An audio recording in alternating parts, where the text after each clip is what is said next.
This is Femme Queen Crazy Sexy Cool. Make sure you subscribe to our channel on YouTube, like, and comment. And also check out our IG. We need some followers. Step it up, guys. Mwah.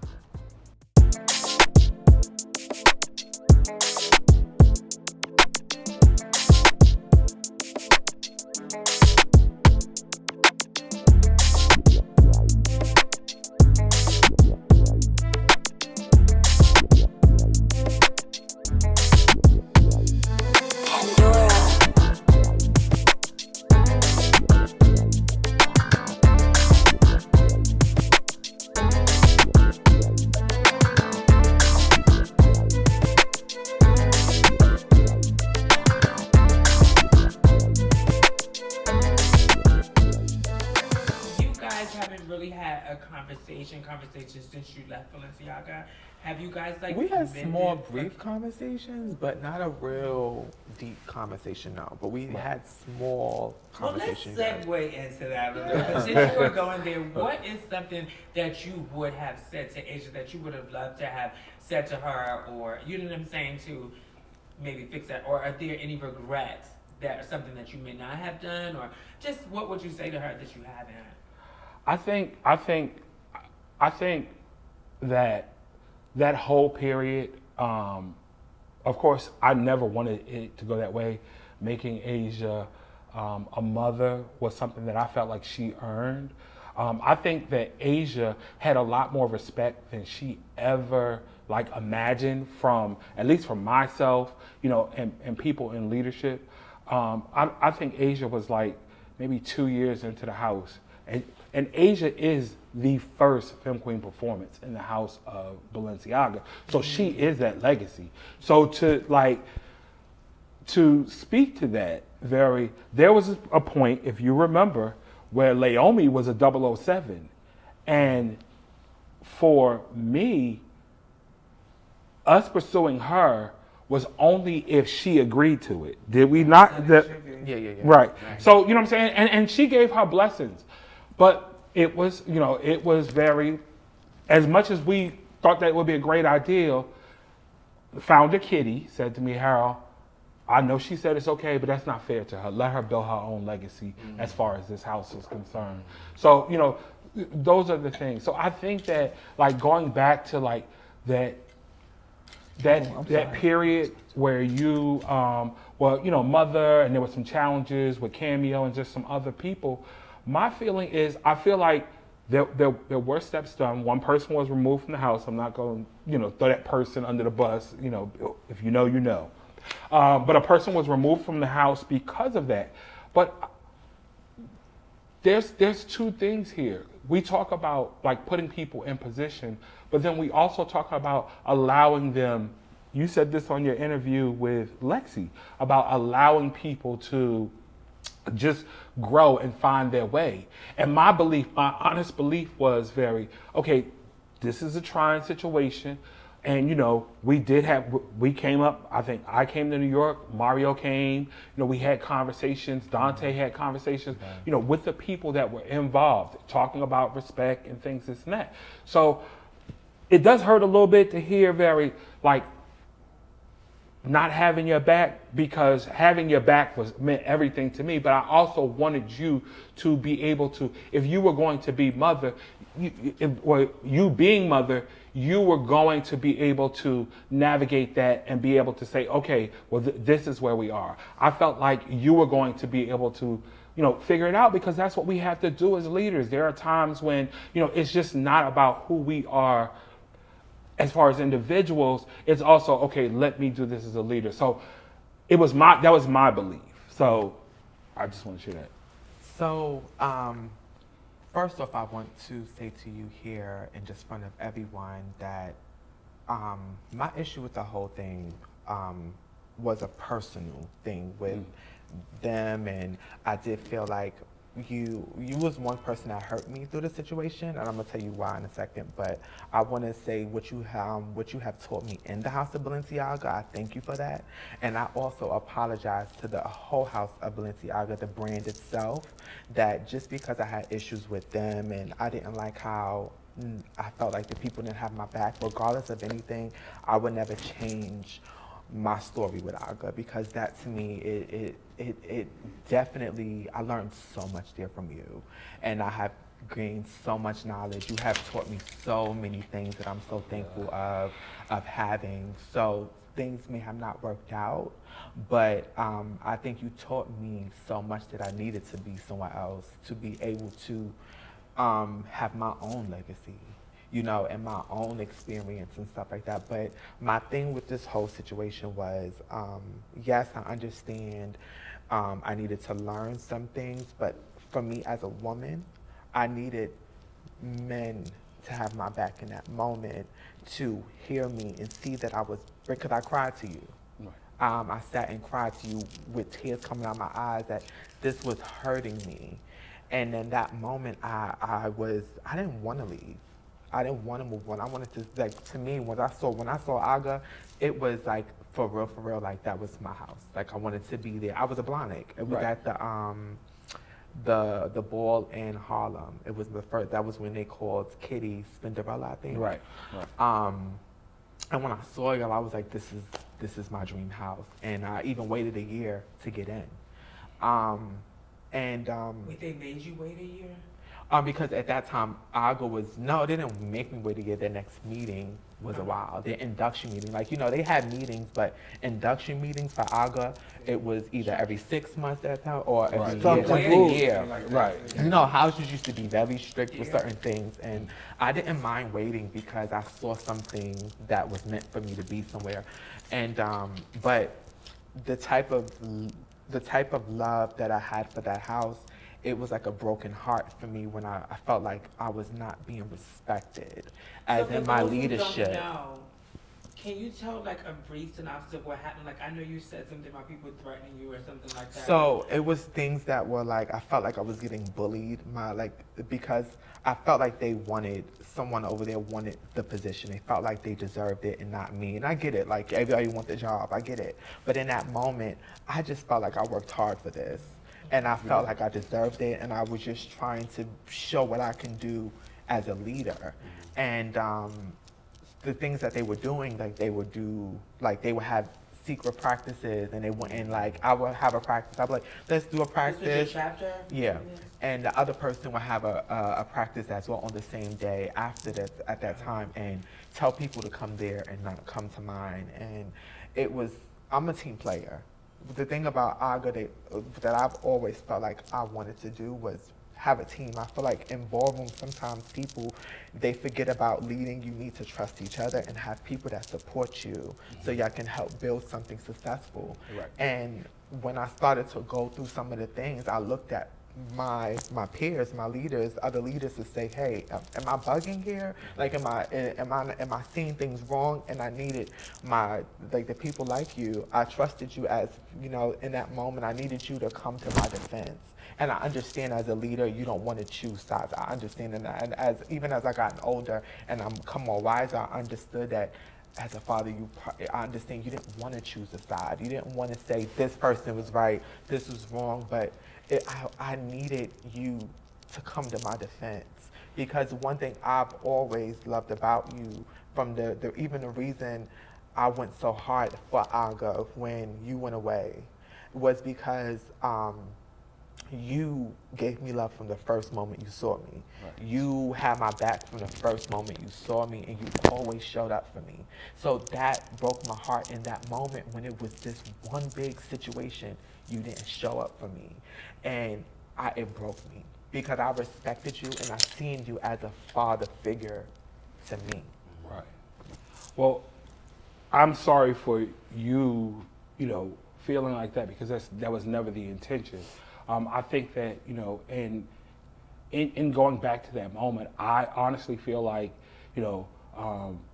that there were steps that we were taking to not just, be hands off in the situation.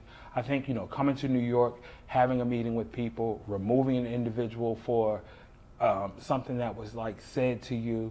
I think another person was reprimanded for whatever happened at the club. I think I don't know if it was your party. Your birthday party.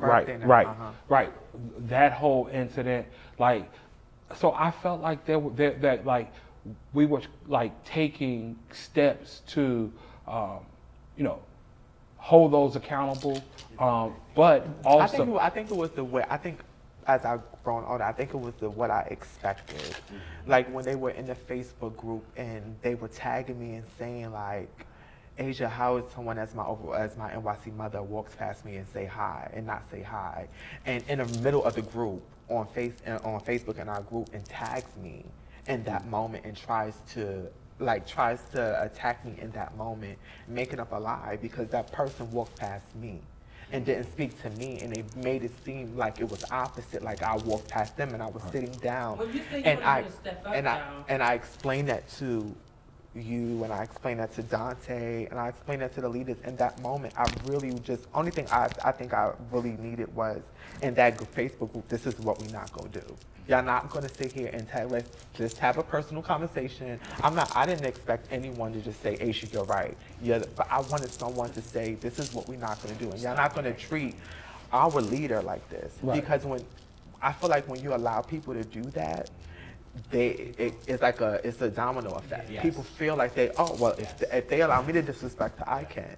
And that's when I felt like, well, damn, I was really like, damn, what the hell? Like this person disrespected me. And then it would hurt me even more because this person had threatened me and said that they wanted to attack me.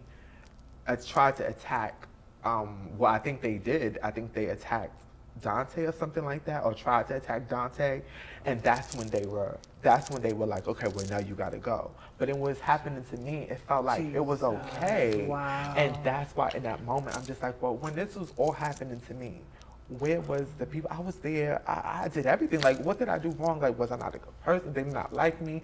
I started trying, this is nothing to do with you, it was more like things that I was going through mentally, that I shouldn't be doubting myself and my worth.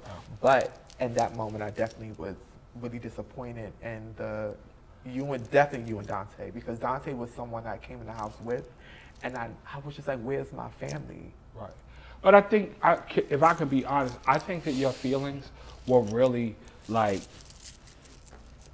building towards that well before. And I'm gonna go back to something you said to me.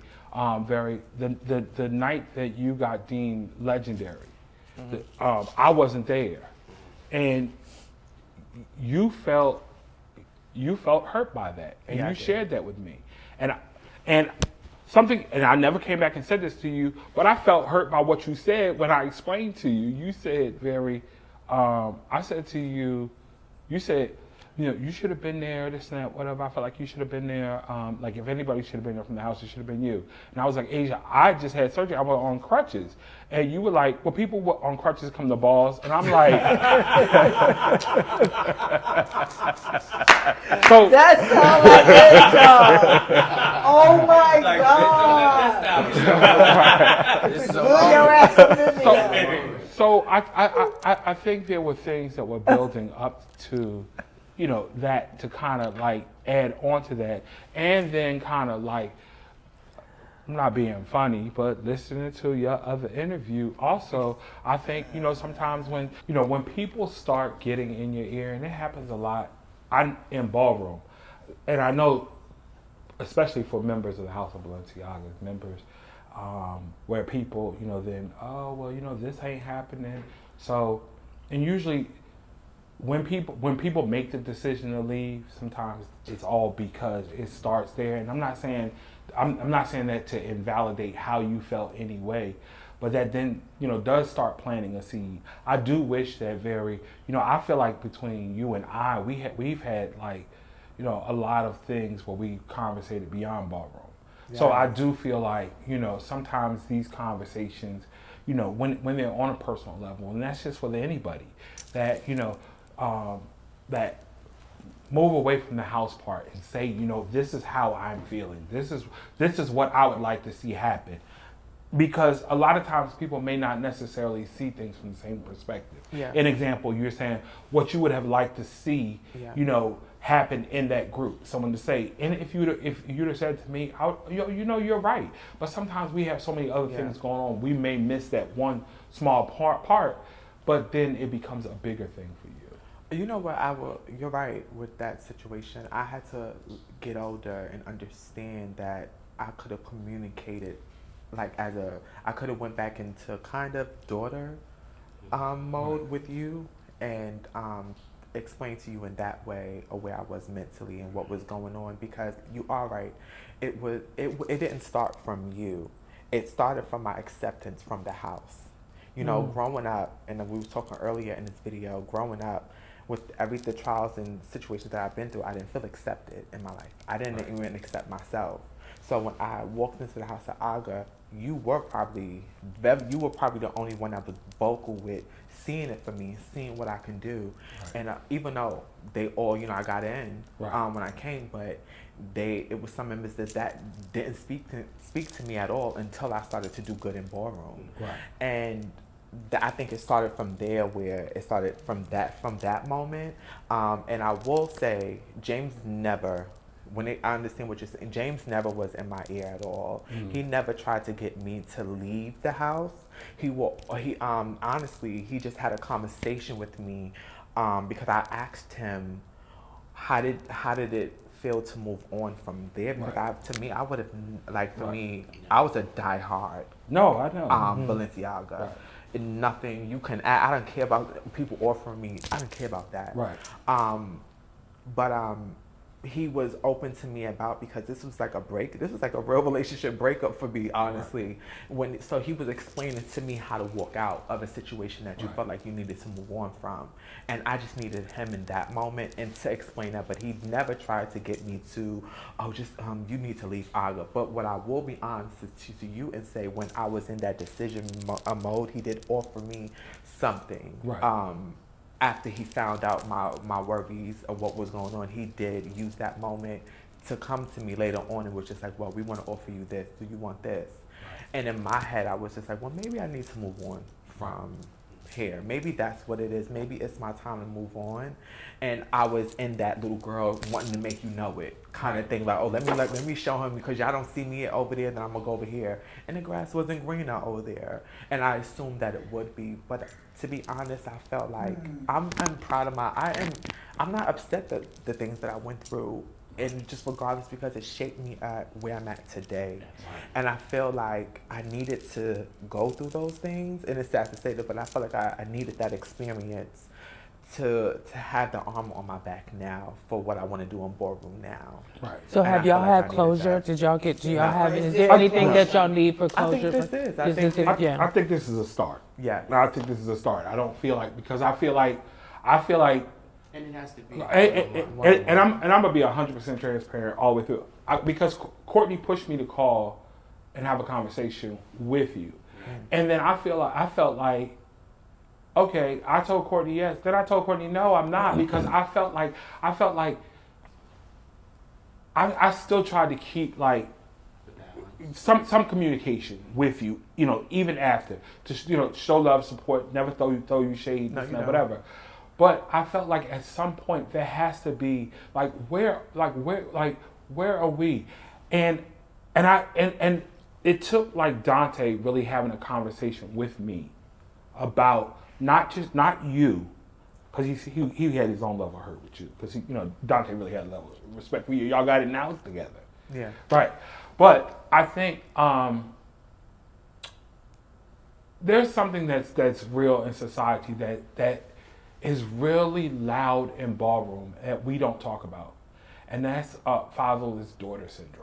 Oh yes. And you know, a lot of times when you have, you know, our women in our scene who have had like traumatic relationships with their paternal figures growing up, or at some point, or an absence of, then what happens is when you feel let down by myself or James or another father figure, then that triggers all of that, and then that in turn makes it cut, you know, that much deeper. Absolutely. So yeah. Go ahead. So is it you guys' duty? Like, because when she was saying that, I was like, oh my God. So do you feel as a father, it is your duty to learn those backstories? Like, are you, like the newer generation father, are you that invested into your people that you learn those backstories and those triggers and those wounds and things so that you don't do that? Or is it more of a business proposal? Well, for me, it's not business, it's family. Right. I take my father role from my biological father. From everything I do in ballroom is a replica or representation of my older brothers. My love for women come from my mother and my sister, who I completely adore. And everything that I do is because my father taught me as a kid, So when you said earlier about you don't know what goes on inside somebody's house and then outside, that was my father's rule. Never let the outside know what's going on in the inside. But my father, who was a man of a few words as we were growing up, but his look was stern, I adapted that. Then when I met Tony, who became my gay father, and seen how he ran the house, I combined those two together. And like I said, we wanted an all-girl house because I gravitate to women, or I should say women gravitate to me more than than men do, right? So me having my older sister, we are close, and I always say we probably were twins in a different lifestyle. I take that and honoring femme queens like I honored my mother, but in my household, there were problems. So when I come out into the scene and I see young ladies with problems and they attach me, if you call me father, I take that very seriously, because then that means that I have to do everything to ensure that you do not fall down the rabbit hole, because I do not want to be at a police station or a hospital and your mother and father or brother sisters turn around and get ready, well, they call you father, where was you at? You understand? And that has happened to me with a son of mine who got stabbed a couple of years ago because he was defending me about an argument that me and somebody was having. We wasn't going to physically fight. He just attacked him or whatever. And he got stabbed. So when you say, do you invest in it, I'm like 7-Eleven. And my daughters can all tell you. You can call me any time of the day, and we would talk, except for 9 to 5, Monday through Friday, because I'm at work. I cusses them out when they do that. But but if it's important, they could bust through. You know what I mean? So I learned the trauma and the triggers of fatherless daughters in ballroom. They give me that role, and I have to take that so far to the point where my biological family knows that. If I'm talking to my sister or one of my older brothers or my nieces and nephews, I'm like, my daughter, my daughter, my daughter. Or they see somebody else send me a picture, they're like, ain't this your daughter? Or whatever, And so they know how important that role is for me. And I know how important that role is to each woman that calls me father, uncle, grandfather, pop, whatever male figure I play in your life.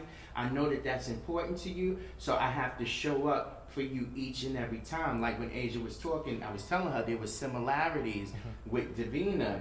We were training her to become mother icon, but there was somebody in the house who was slightly sabotaging that, but we were training him too to become father.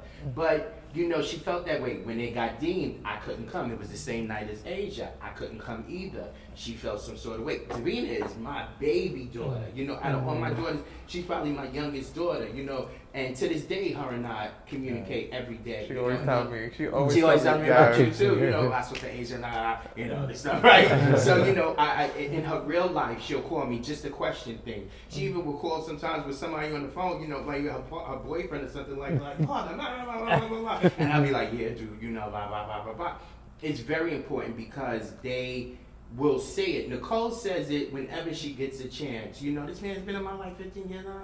This is my father. And so that's it. When I hear that, it reaffirms the importance of my being in their life. But they also probably don't realize it. It's an importance to me too, because I don't have biological children. I raised 13 nieces and nephews from the time I was 8. But to have, this is mine. So these children are my children, you know what I'm saying? Like I told you, my brothers and sisters know, so when they see my sister, they be like, auntie, she'd be on the train, she'd be like, somebody called me out, or whatever like that. I was like, probably one of my daughters. It's very important, and when things happen, I have to show up, and not to take too much time, but even when we were throwing the icon balls every year, people might have not known, our daughter died right before each ball. Oh my God. Oh my God. And we would have to Just snap out of it. and get into mode. You understand what I'm saying? Every year. That was one of the reasons we stopped it. You know, because something was going on. I had to pay more attention to what was going on. And then I even had to realize don't do this, don't do that, don't do this, don't do that, was not the way to help them. You know what I mean? I had to have them be open and honest with me, and I had to tell them what I knew, and then we had to talk about it, and we had to find a way with that. My biological mother was a functional alcoholic, beautiful woman. Whenever she drank in the house. She didn't go to bars or nothing. But when it was time for work, she snapped into it. She dressed. She worked overtime, everything. Days off, whoo, you know.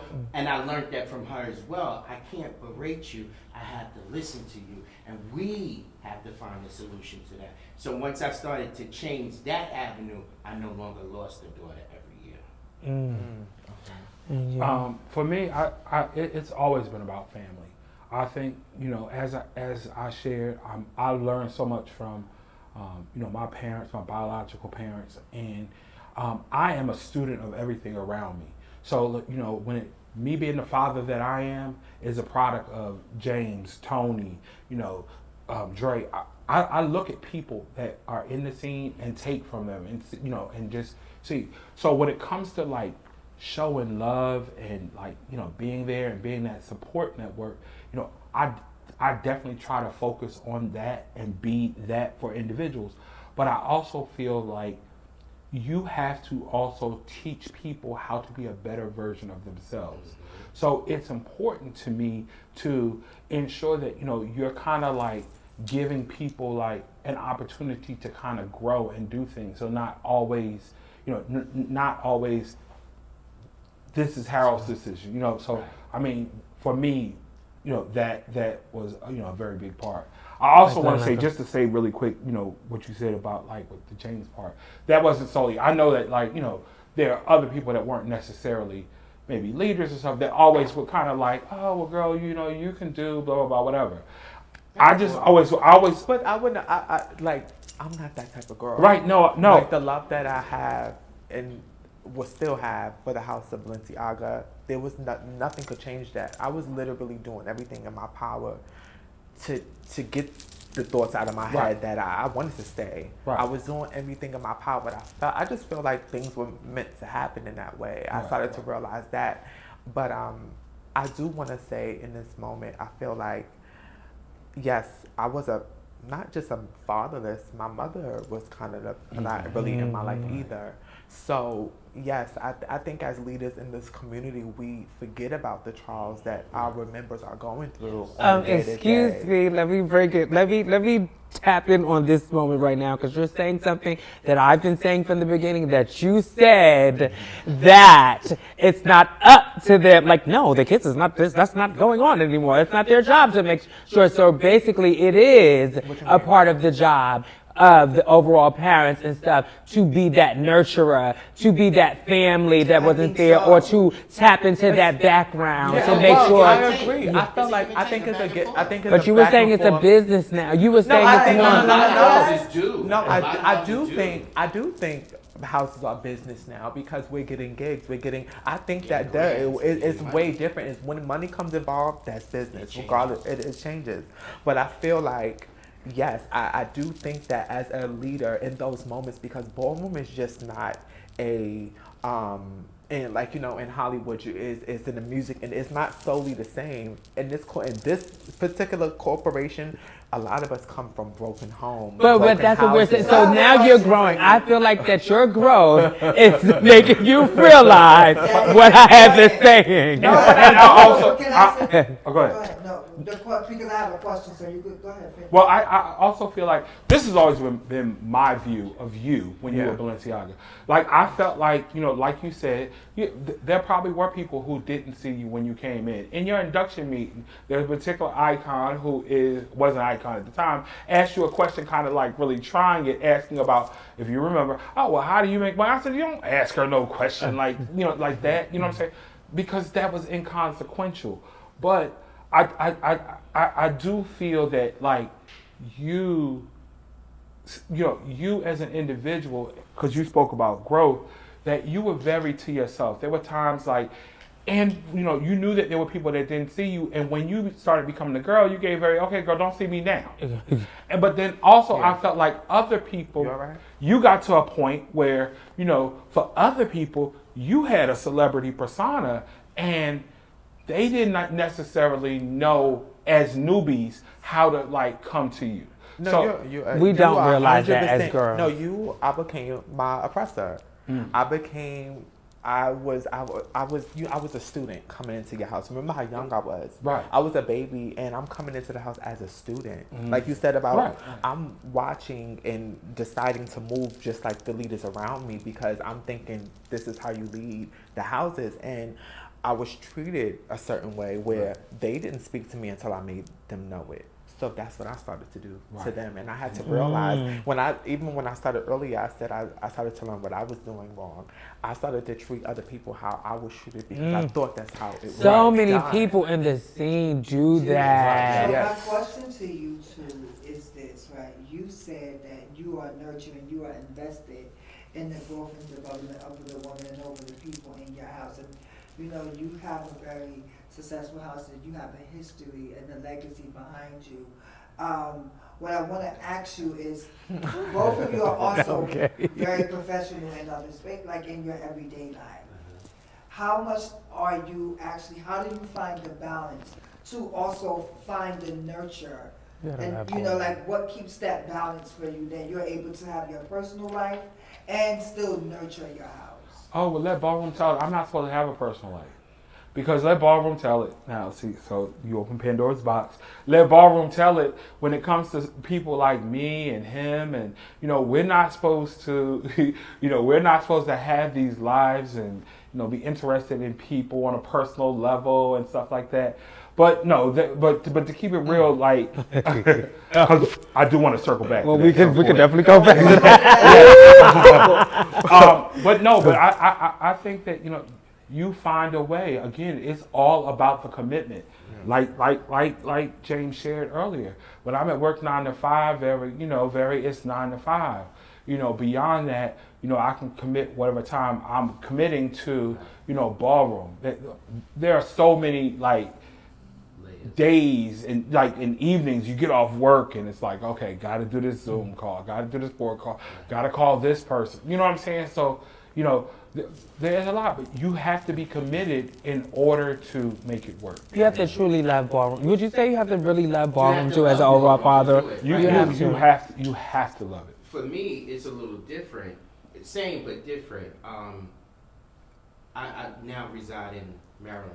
How I got to Maryland is because of Ballroom. I got a call when I worked on this transgender project because I was affiliated with the trans women population, and I said yes. I worked with that organization for 4 years before it closed, and then I transferred to where I'm at now again because I was Father Icon, And so anytime that they have a trans situation, I'm in case management, right? I'm a prep coordinator, so they'll call me and be like, hey, we got this trans client, can you come downstairs and talk to them? And I run it, I use Ballroom knowledge and not really speak Ballroom to the person, but the knowledge of how to deal with people who are in the trans population, because you're the same person. You know what I mean? You're no different than anybody else. You just changed your name, you might have changed your look like we change our underwears every day. And my job is to make a person feel comfortable enough to understand. Wait, you said trans girl? Wait, who's not? Who's different? I love. Wait, no, explain that part. Wait, who's not different? Wait, you're not different. Wait, who's not different? I'm saying you're not different than From the your average person. Who, the Ballroom people? No. As a trans person, I'm You're saying my knowledge. You're saying you're human. My knowledge. You're saying we're human. Yeah. You're saying we're just like any other human. Right. Okay. But certain words you can't use with certain people, even human. That's why I didn't say human. That's why I said you are just like everybody else. No, because when you say everybody else, because sometimes the butch queens and stuff, I mean, a lot of people try to say femme queens is no different from butch queens and stuff like that. So I'm just making sure that we're setting. They know that because I tell you this, and I say it on Facebook. Comprehension is at an all-time low in ballroom. If you cannot have a conversation and not be offended by it, then your comprehension skills are poor. And that's not a read, that's a fact. So our conversation is to help you, not, I don't like to say educate, but to help you understand what we are talking about. So when the next conversation that you have a better dialect with the person, and you're not offended, and they're not offended with it. You know what I mean? And it becomes hard, like Harold said, to separate the two, because when you go home, you know, I want to do what I do, you know, watch TV, I'm talking on the phone, I'm doing other things and whatever like that, you know, and when somebody clicks in and it's a boardroom, national call, alliance call that we used to have. That's why I started calling Harold Encyclopedia Brown. We get on these calls and he would give us a thesis. And I was like, oh my God, here we go with the thesis. That's one of the best breeders in ballroom, though. No shade because of it. Makes sense, and it's a point. But, you know, those are those times that you be like, Charm is getting ready to come on. Oh my God, you so busy cut. Charles, oh my God. So here's what I'm saying, like, you both have a legacy of houses behind you. For the new fathers and for those who are looking to like found houses, what is some advice you can give to them? Because for me, I think it's important that, you know, you tell them, right, because you model it, but what are some tools you can give them? You can't do it all by yourself. Number one. You cannot do it all by yourself. So you should not place that expectation that you're going to carry the load all by yourself. You know, you need a team of people to be successful, and you have to stand on your word. The things that you say you're going to do, then you know you have to stand in the gap. I do think that it is important. You know, learning through situations. Is that you know, make sure you have transparent communication. Absolutely, that's what I was going to say. You can't have these side conversations. And the side conversation, if you have a side conversation, it can't differ from the Girl, the side conversations that you be thinking of is leadership conversations. I'm not talking about, I haven't said anything. Yeah, but I know this is kind of personal. She's trying to get a message out and stuff. I'm not trying to get a message out. No, here's what I'm saying. No, let's You can't have side conversations and it's not equivalent to the upfront conversation. Mm-hmm. So if I talk to you because you have a grievance, you have to. excuse me. That Like your situation, me and you have the conversation, right? Say I'm a leader in the house, and you talk to me. I hear, I'm gonna tell her, yeah, girl, you right or whatever. So you know, like we can't have that side conversation. It has to be authentically the same. For new fathers, like Harold said, you have to be accountable. You have to have transparent conversations. If I have this conversation with a member, I have to take that conversation to either the mother or the council and have the same conversation with them as well. And we collectively decide whether or not to bring that person in to have a larger conversation, or we make a decision and we go back to the person, or I go back to the person and have that conversation with them and give them the opportunity to say, hey, this is what was said, but would you like to come in as a group to talk about this a little bit further and before we make a final decision? Because I feel like, to the young fathers, when you make a final decision, like Asia said and everybody said, that person looks at you as their numero uno. So your word is law, right? So if you tell me I'm out the house because I disrespected somebody or whatever like that, I'm looking at you like,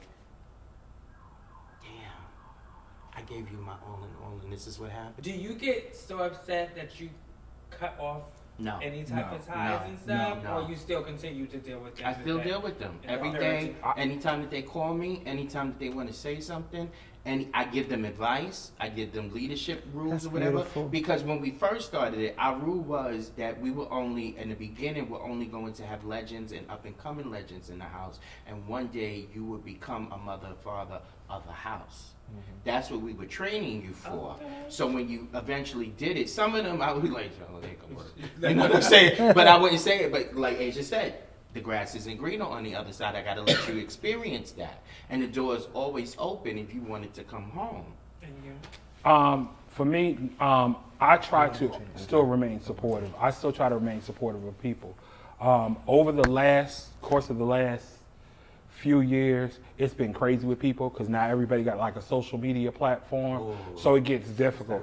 Like, okay, that ex-Aga jacket, that was one thing. no, but that was her thing in the moment. That was her thing, you know. You had to take But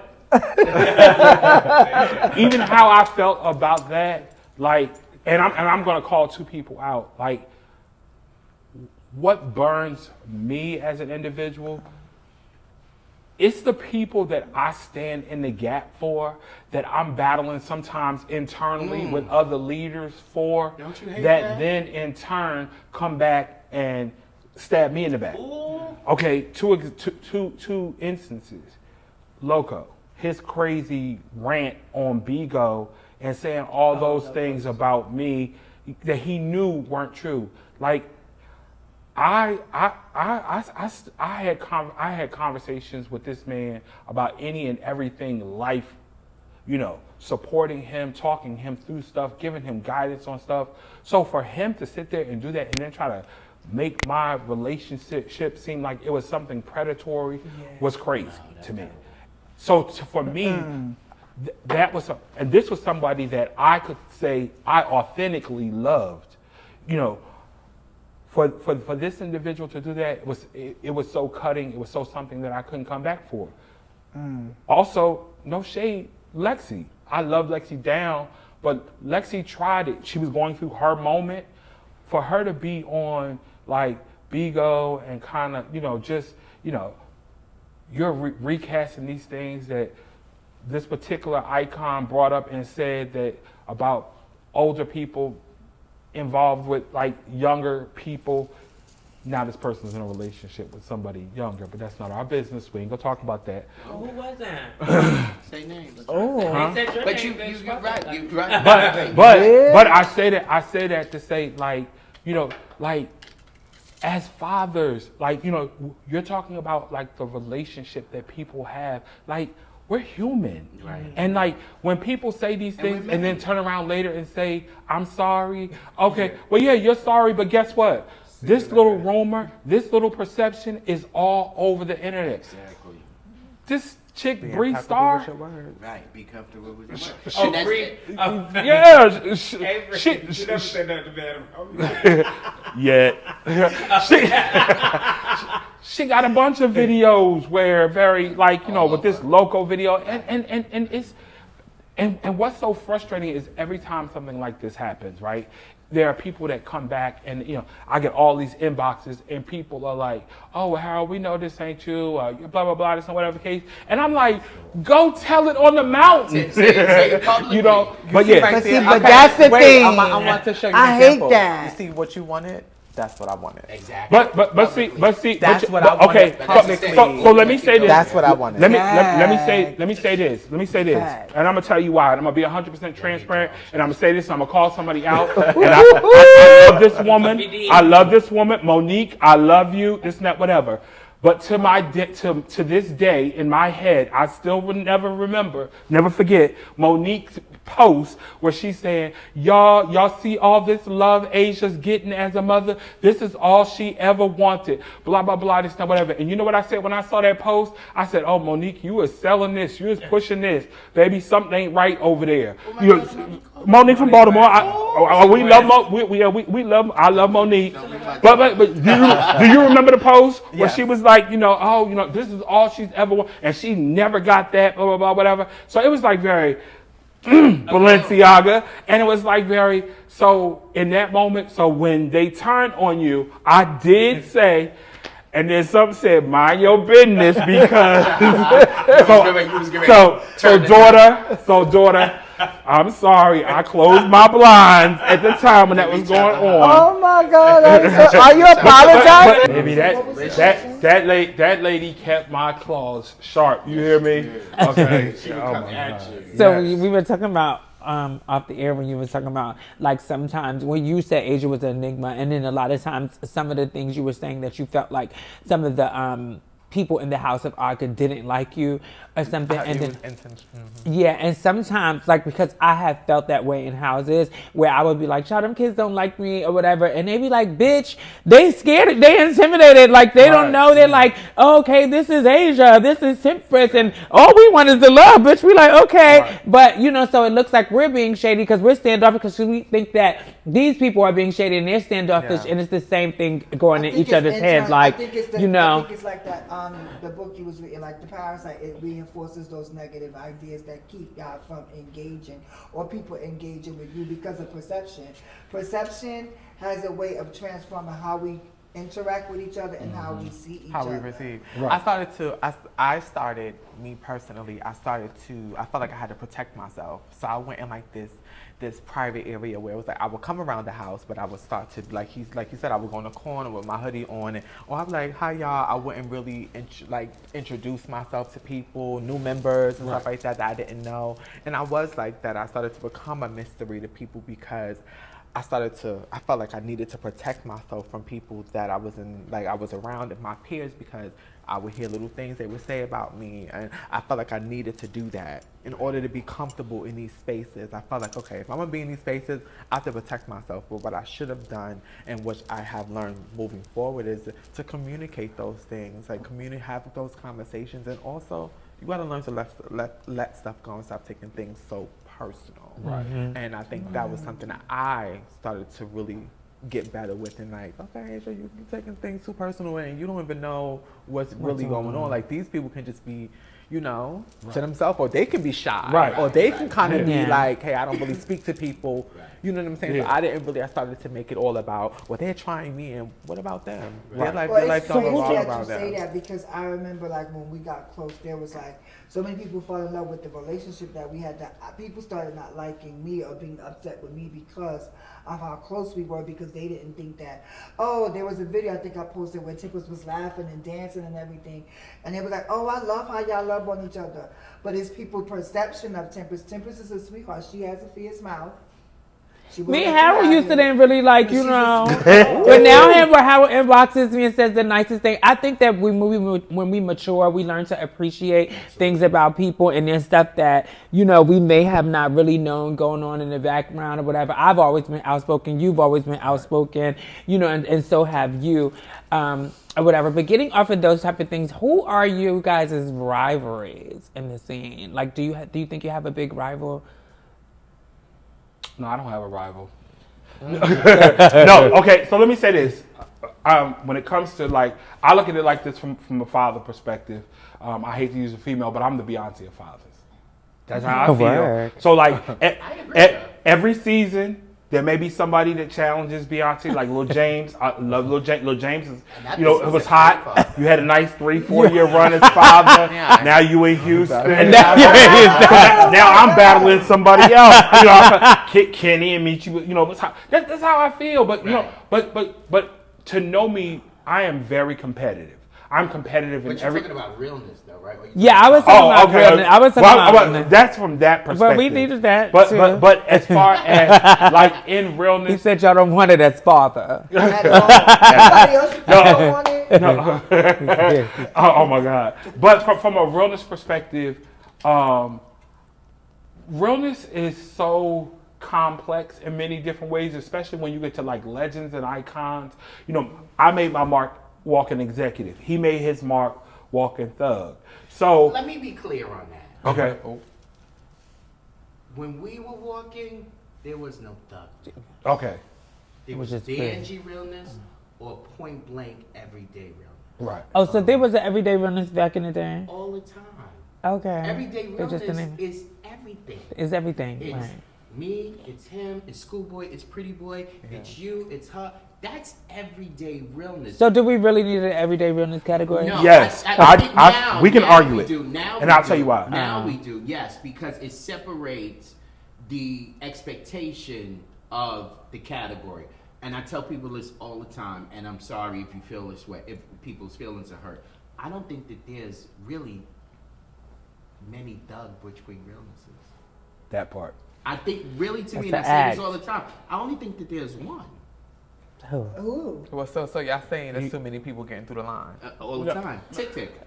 So it's, And I say No, that I think there's a because few. Wait. I said there's not many, Right. but I said but there's one in particular who I think is Tick. As much as he The is definition. boisterous. You understand? When we and especially us who are older than most people, when we remember thugs and hoodlums, we would see him. You understand? Older. Right? And he would say, "I'm gonna beat you up." And Right. Yeah. that's him, right? Yeah. That's him. When you see me, I'm every day. I'm chilling. I might be in a corner. I got a 40. I might Right. got a blunt or joint or whatever like that. I'm going to buy a Listen, box of Newport. I'm getting beef patties. I'm chilling with the girls. I'm playing handball. Whatever. I'm every day, but you don't know it until I speak. That's why I don't speak a lot. You understand? Right. But yeah. But as far as rivals. Like I said, I lost a lot as well as I won a lot, right? If I had to say I had a rival, would be the entire House of Ebony, former and present. When Prodigies were Ebony's, when Roy left Shahad, me man, from Roy Revlon J. and went to Ebony and stuff like that. Me and Dre used to go at it all the time. Then it would be me and Roy. It was me and Man. You understand? Anybody of my class though wasn't really fucking with me, to be honest with you. You know, Melson, the Roys, it was another guy. Oh, Tony Chanel, Shady Louie. They were all before me, right? So when I came in, Scorpio. Well, that's how wait a you. minute, That's I'm why gonna there's get a to- I'm gonna get legend. to- That's why. Scorpio, right? They didn't know how old I was at the time. I was much younger than them, battling them. Hakeem Jordan was probably my first rival when I came out. Devin Pendarvis was always a sweetheart, so he that wasn't name. really a rival. Teddy But these were the Pendarvis. people that was winning. Cause it's usually that's how you know you was a legend or something, because there's usually somebody who comes and kind of who challenges that reign. Like it's like, okay, now this bitch is here and I gotta go back and forth with this bitch. Right. It took me Like- a year and a half to get there. But once I got there, So what's happened? as far as executive, right? When it came to like head to head, like the one person I would consider a rival, and I really don't, is really Rucker. Rucker, We've only battled, right? We've only battled three. Shouts to Three. Rucker. Yeah, shout out to Rucker. We've only battled like I think 3 times, maybe 3 times. But comparing our legacies versus each other and our dominance, you know. Yeah. So those are the two things where it comes down to like kind of, okay, let's see. Tabitha, claws back. Right. Claws back. You exactly- That's her brother, honey. That's her. No, she's defending No, she's her defending Rucker. She's That's her- defending her Rucker. that's her brother. Look, baby, I love Rucker. I love Rucker. Rucker So was- yeah. Rucker I just became wonder that 'cause it. Rucker Rucker is became like- it. Yeah. But let me so- tell you who used to shut us all down. Scorpio Extravagance. I was going to say, can you put some respect on his name? Listen, you don't got to tell me to put this name. I'm going to. Because I, in all my ballroom career, I don't think I've ever won over Scorpio. I don't think a lot So- of people. I No, Yeah, people I don't have. So- People have. Yeah. But Scorpio will come. I'll never forget Paris, the pre-ball of 1992. We always out there. Scorpio Grand Prize, Roy Revlon, first Yeah, place. right. That's You when we was had there in first place. 1992. Right. Yes, we See, joined here the you house go. together. I knew she was going to try to get you to Yo, go because there. it be like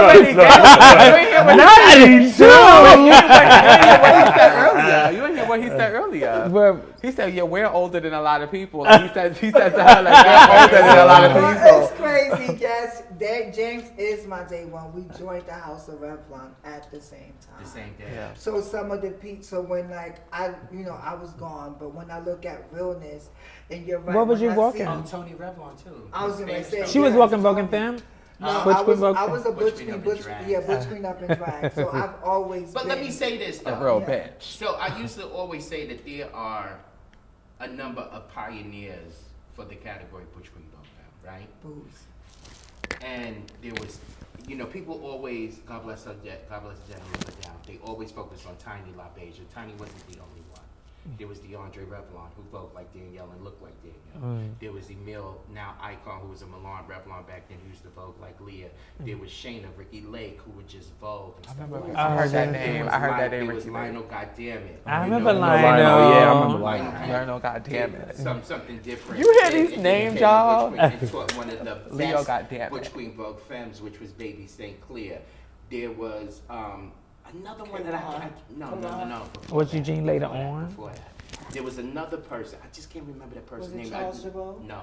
It was 5 of them, right? But there was also somebody else who was significant in that, and that was Tabytha. Because there were only Butch Queens in the club that would vote when they vote. Because in the club, we used to have circles where you would vote. Whether it was the old way. Yeah. Yeah, well, I remember the Right? circles. I remember But there watching would be Laura these battle. 5 or 6 Butch Queens in corners, Terrible. voguing like femme queens, right? And just would do no other performance, except for Emil. Emil could walk face with performance, new way, old way, whatever. That was a masterpiece. Right, It has Emil to work. vogued down. Yeah. But these Butch Queens were voguing like femme queens. That just made me This think shit is about strong. when me and Letitia battled Melissa and Pee Wee in tracks. Right. I have so many questions. Y'all about to gag. Bitch, me too, Miss I have so Davis. many good questions. Because she should come back and work I have performance so some she really could be good- I legend. have so many good questions. I have so many good questions. I can't wait to ask. It's crazy, James. I knew they was gonna get you to get that out. Not Vulcan. Yeah. Yeah, you should. You, Yeah, I that's your think history. it's okay because like when I say that, You when deserve people that. look at Quran and Tabytha, But see, Tabytha is my Because she said Tabytha's her child, and I was like, Tabytha's what? not her daughter. I was Tabytha is like, my daughter. Tabytha's not girl, I was like, what? Tabytha has always been. No, Tabytha tell you herself that you're not her mother. You know what I'm saying? Oh. Right. But, Get this on tape. Are we recording? Tabytha would say- Tabytha's not your child. No, but I actually have her saying that. You are Please not don't the wait, mother. wait, You- No, I actually have her saying We're that. filming? in text. Oh, this is on here. This is on here. So Where's listen. So caller? listen. So I have receipts. it's recording? yeah. Yeah, we- this is Butch on here. Queens were prominent in where Butch Queen Vogue Femme came from. Now, originally, they were doing it in Philadelphia already, voguing like your favorite femme queen. So they started to have the category Vogue like your favorite femme queen, but you had to get up in drags to emulate that femme queen. And Tabytha was a part of that crew, you know, and stuff. And when we go to the Tabytha always says, you are the first person to show him how to vote and pull him to the dance floor. He always says that you taught him how to vote. From the first time he ever stepped out, he always gives you that prop. Like, no, Tabytha is the first So you were person. voguing femme?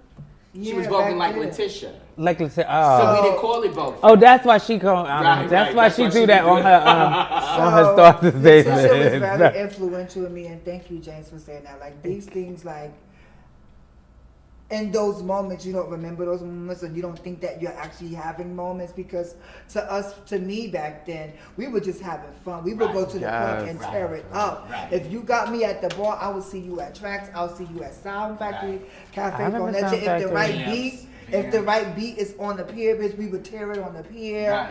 and you know we would still be were okay young. with it. We were Right. young, we were wild, we were free, Right.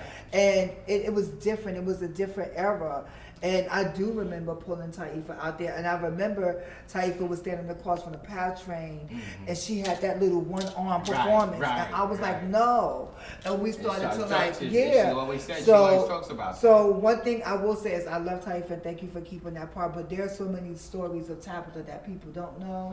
You know, but and I. Well, save that Well, for the we're- Tabytha. Yeah, No, I save that sit- for no, that I she sit wants on- to no, but I She's sit- going next. No, but so. I sit on that. I sit on that because of the simple fact that I know that people remember me one way.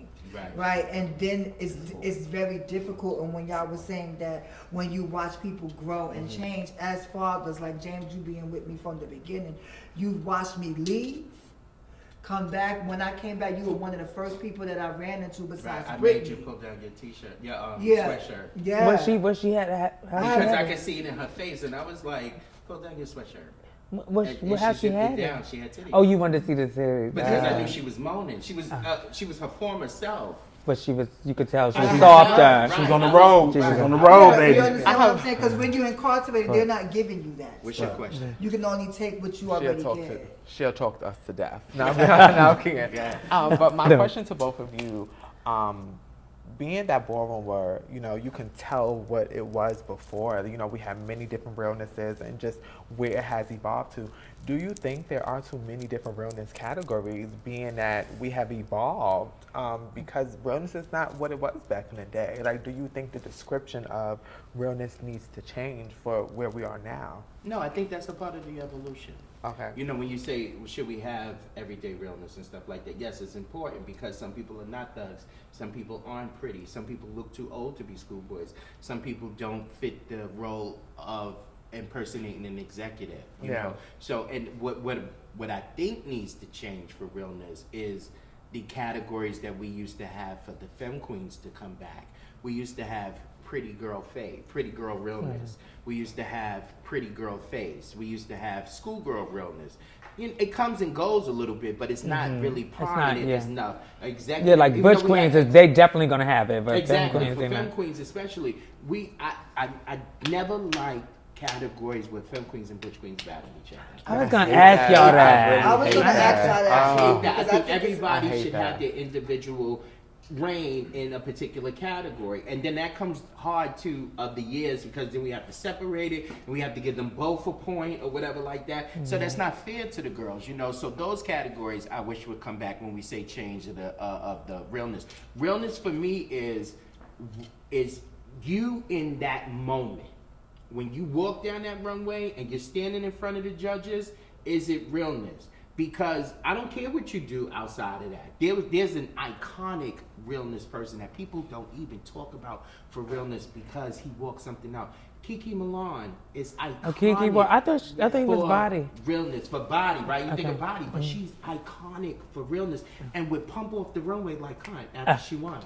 See, that is so hard for me because y'all say it's the illusion, but I'm like, it's an illusion. It is an illusion. But some people, but for some people, before you go, but for some people, they no. For some people, I hated that category. Why? For some people, I love that. Because for some people, it is a way of life for them, for real. Yeah. It is. And I respect that. That's your way of life. If y'all see me, y'all don't really see me hanging out with Butch Queens. Right. I'm hanging out with a whole bunch of girls, and that's by choice also, but by nature, that's how it gravitates to me. I've always felt that guys were somehow intimidated by me because of me being with so many girls and stuff like that, right? My sons will tell you, they can't spend a night at my house. Ever. Because I'm not that kind of man. You understand? You gotta go. No, you gotta go.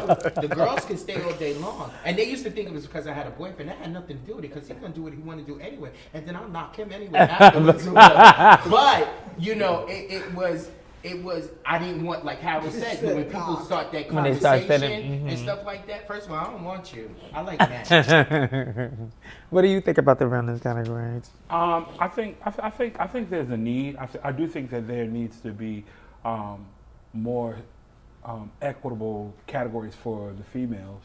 But I also think that a lot of that's changed because society's changed. Absolutely. I mean, what we look at, like, these days you can go outside and there could be a guy in skinny jeans and whatever the case is. But that's why I asked that so question. So get rid of thug realness and let it be everyday realness. Well, no, I still think that there's a lane. I still think there's a lane. Is it really? But I think we can't diminish somebody's perception of themselves. Right. But that's why that's why you have legendary. That's why you have legendary realness, legendary thug realness, because everyone that was thug now is legend or icon. Right. But so it's no more because you don't have to be that anymore. So I asked you both that question about the fathership, being thugs and the categories, because I feel like you two are some of the leaders in our community, the fathers of our community, and I feel like in ballroom, this is my opinion, I feel like we're stagnant in moving forward and evolving correctly. And it's just my view, because I feel like we haven't moved on from some categories that are stagnant. And even though there are like thug realness, it would be a line of them. But like you said, it was only one person that's really realness for real thug realness. And then you have these people that are getting legendary for the same people that you say are not really thug realness, and they're legend, or they become like just because they have been walking and winning, and that's why I feel like these categories need to be moved past, because thug realness, we already have those legends and icons. We're in a different time and era in the world where you don't need to be thug anymore. I just want You know, you don't need walking outside. You don't need to be there. So do you? That's why I asked you. We're hanging on to categories. Now I understand what you're saying. Yeah, what are y'all doing? You think what are y'all doing to push forward to? No, eliminate some I'm of the saying things I that wanted we to. I need? know. I just wanted to give the people an understanding why I asked them that Correct. question, okay. because More depth, I'm because I feel like we're stagnant in ballroom. Well, then I'll change my sometimes. answer with that. Then maybe we should reconsider that. Maybe we should have a conversation amongst us, leaders and ball promoters, about how we have a description for realness categories. But again, it's your ball, and you decide on what you want to put out there and stuff like that. So that's also the struggle. You can't tell people how to run their balls or to write their categories. And then we don't want to take away from those that feel like they are thug realness at the same time. You know Why what I'm can't you? saying? Why Why can't can't you? you? Because Why I don't can't wanna- you control? I can, But but why? I don't. Why? Because ballroom is freedom of expression. It So- is, but so because can I- That's- hold on, That let me- was that answered my question. I just want to jump in. I think that realness is such a disrespected thing in ballroom. I think that people look at realness and they see it as something that it's not. Realness is still an art form, okay? Because you don't have to be, most people that walk the category, that's not who they are. Right. People use that as a battling tactic to say, "Oh, this is who I am every day." Right, This right, is right. that's not who you are every day. We know this. who you We know this for numerous see it. reasons. Yeah. So my thing is, instead of looking at realness as a microcosm of a way of life, it too is an art form. Yes. It is a part of the foundation Yes. of ballroom. Yes. And I think that, I hear people make the argument, that realness is not good for people's sight because they go and walk. First of all, let's be Especially clear. with the women. Let's clear this up. Any person can be involved in the ballroom community. Getting on the floor is engaging in a level of competition. Right. So don't say then that, this should be a feel-good moment. Right. Because that you stepped into a competition. Competition. Right. And that's what it is. And no person should go and try to, I'm trying to define if I'm a passable woman by walking around. Girl, that's not how you do it. You out there competing. So let's take away this mindset that realness is for certain things. Can you get clocked? Because there's some people that get chopped for realness all the time, and they go through society and nobody ever clocks them. See what I'm saying? So realness is really about the art. It's an art form. When people tell you this idea, I know people ain't practicing realness and stuff, whatever. First of all, realness is walking balls. Okay, so too often, a straight counterpart. right? But realistically, is it really like that though? But hold on, hold on. It's real. Is it? Can we change this? It's not emulating your heterosexual counterpart.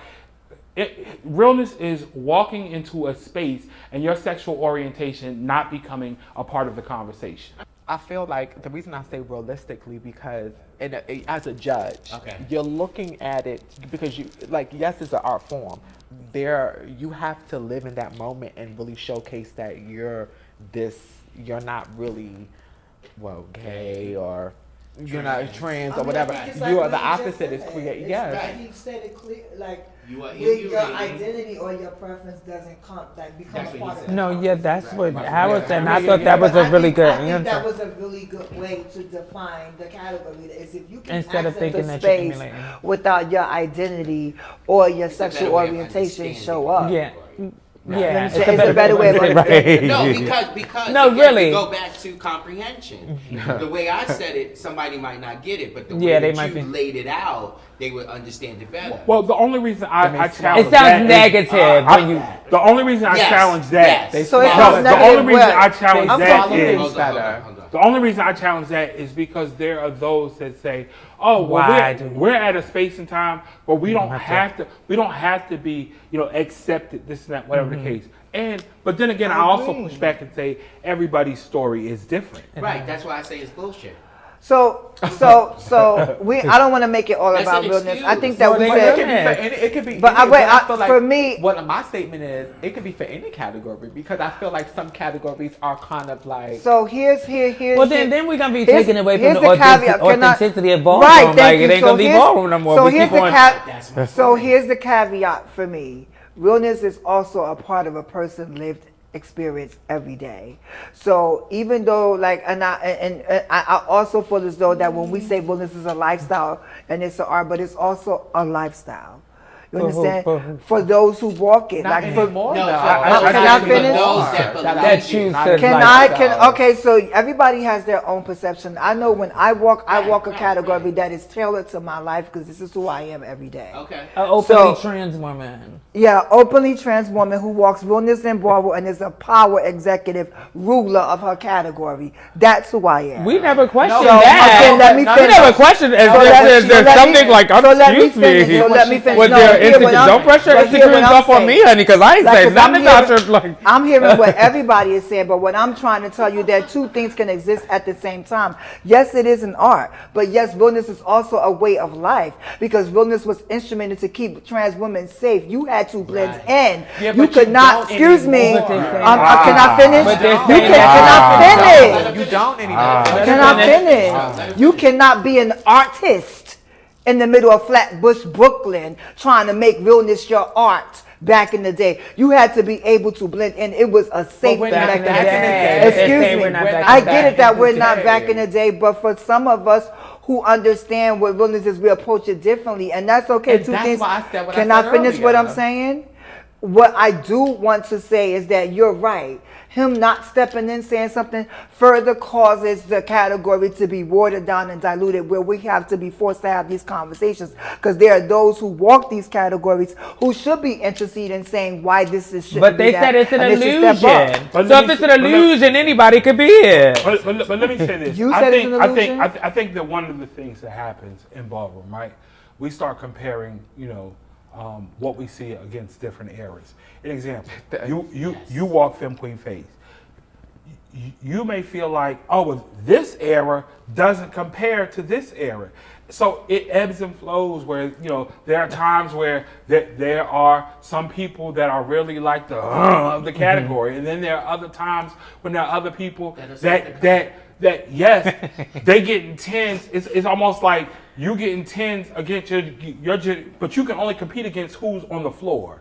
Right. You shouldn't be that measuring moment. someone. You can't measure someone back in the against day. Jihad or No. against Roy No. or against James or against Scorpio. But see, that's the problem. I feel like that's the issue when you compare it like that. Because if she walks face, right, and then you have someone that, as a new generation, it's not compared the same. Because to her, it's a different aesthetic. They still gotta have faith, though. No, but it's different. Still gotta have faith. So Yeah, but you just said, And you still gotta be real. No. but you- See, it's here's my thing. compared Listen. differently. Listen. He himself said that it's now that I'm looking in it, right?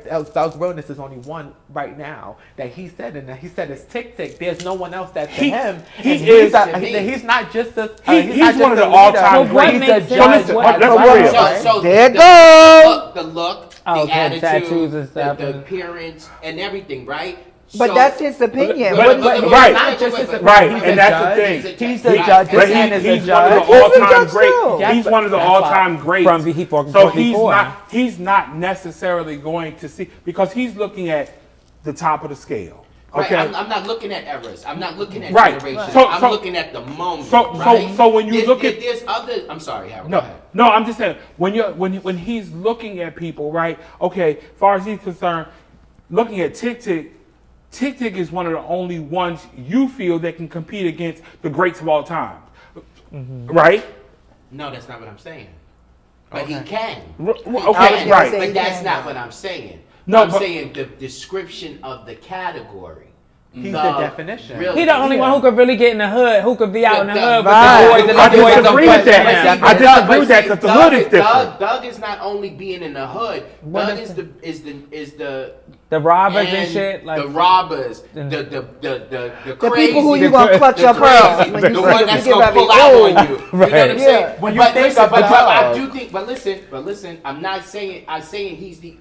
What I should have said was he's the top one. There are others that I look at and I can say, okay, he could probably do it too, or whatever. Or and you know what? Yeah, he's a little thuggish or whatever. But when I think of the category itself, he is who comes to mind. And that's Because the Trade problem. ain't looking like thugs no that's more. the The problem. thugs is wearing skinny jeans now. But listen, that doesn't mean because I see him, he comes to mind, doesn't mean that if he's battling somebody, that he automatically gets my tag. No, that's not what I'm saying. No, not at all. I don't think that. But I do think that when you say things like that, and this man, isn't he like a TikTok's icon or like? Yeah, He's an icon. he's an icon. Exactly. For you to Just still only- think he is the only one for that category, and that category is way past now. We're Right. in 2024. That's what That's she's why I'm saying. saying, why are we still having these categories? Because when respectfully, he's that's not- his opinion. Yes, but his opinion matters. His opinion does matter, but his opinion. But it's his only opinion one is not opinion. that. That's It's what only I'm one But it's a opinion. strong opinion. I Yeah. get what you're saying. Y'all not Yeah, I the get thing what you're is saying. No, I hear you. But that they I've all seen- have to agree. So No, but I think everybody the on that problem- level would have to agree. So what you I saying? would The think. problem is we got to move forward. No, the No, problem listen. is that as leaders,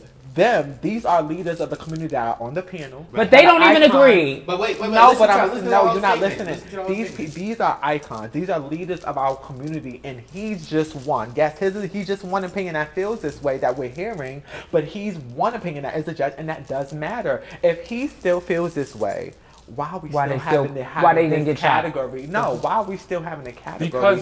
Because it's a part of the foundation of Right. ballroom. It is Yeah. a part of the legacy of Although I ballroom. think So hold that's on, what- let why me that finish. one person- Let me finish. Go ahead. It is a part of the legacy of ballroom. Like we get to a point, and one thing we don't do in ballroom is really accept the fact that hey, we're getting old, and like you know, like Exactly. you said. Hold on. Like you said, the legacy about not Like wanting to go what? out. Every category, the description changes as time They goes should change. But forward. the point Just is, thinking, the there's point another is, So I you agree think with that you. the older these are part of. you think that the People are older building people on should the get out the legacy way? of ballroom We still have walking. to. Wait, wait, wait. And I'm talking about It's two mentally. different. I'm It's talking two about different mentally. conversations I'm going talking about on. mentally, I'm we sorry, have go to ahead, move Harold. forward. Go ahead. I'm talking I'm about done. mentally, we have to start moving forward as leaders to understand that the descriptions of these categories that we are iconic for, or we are legendary for, Right. has Sometimes to they're move outdated. forward. It's outdated. Outdated. That's all I'm saying. So that goes back to what I always say.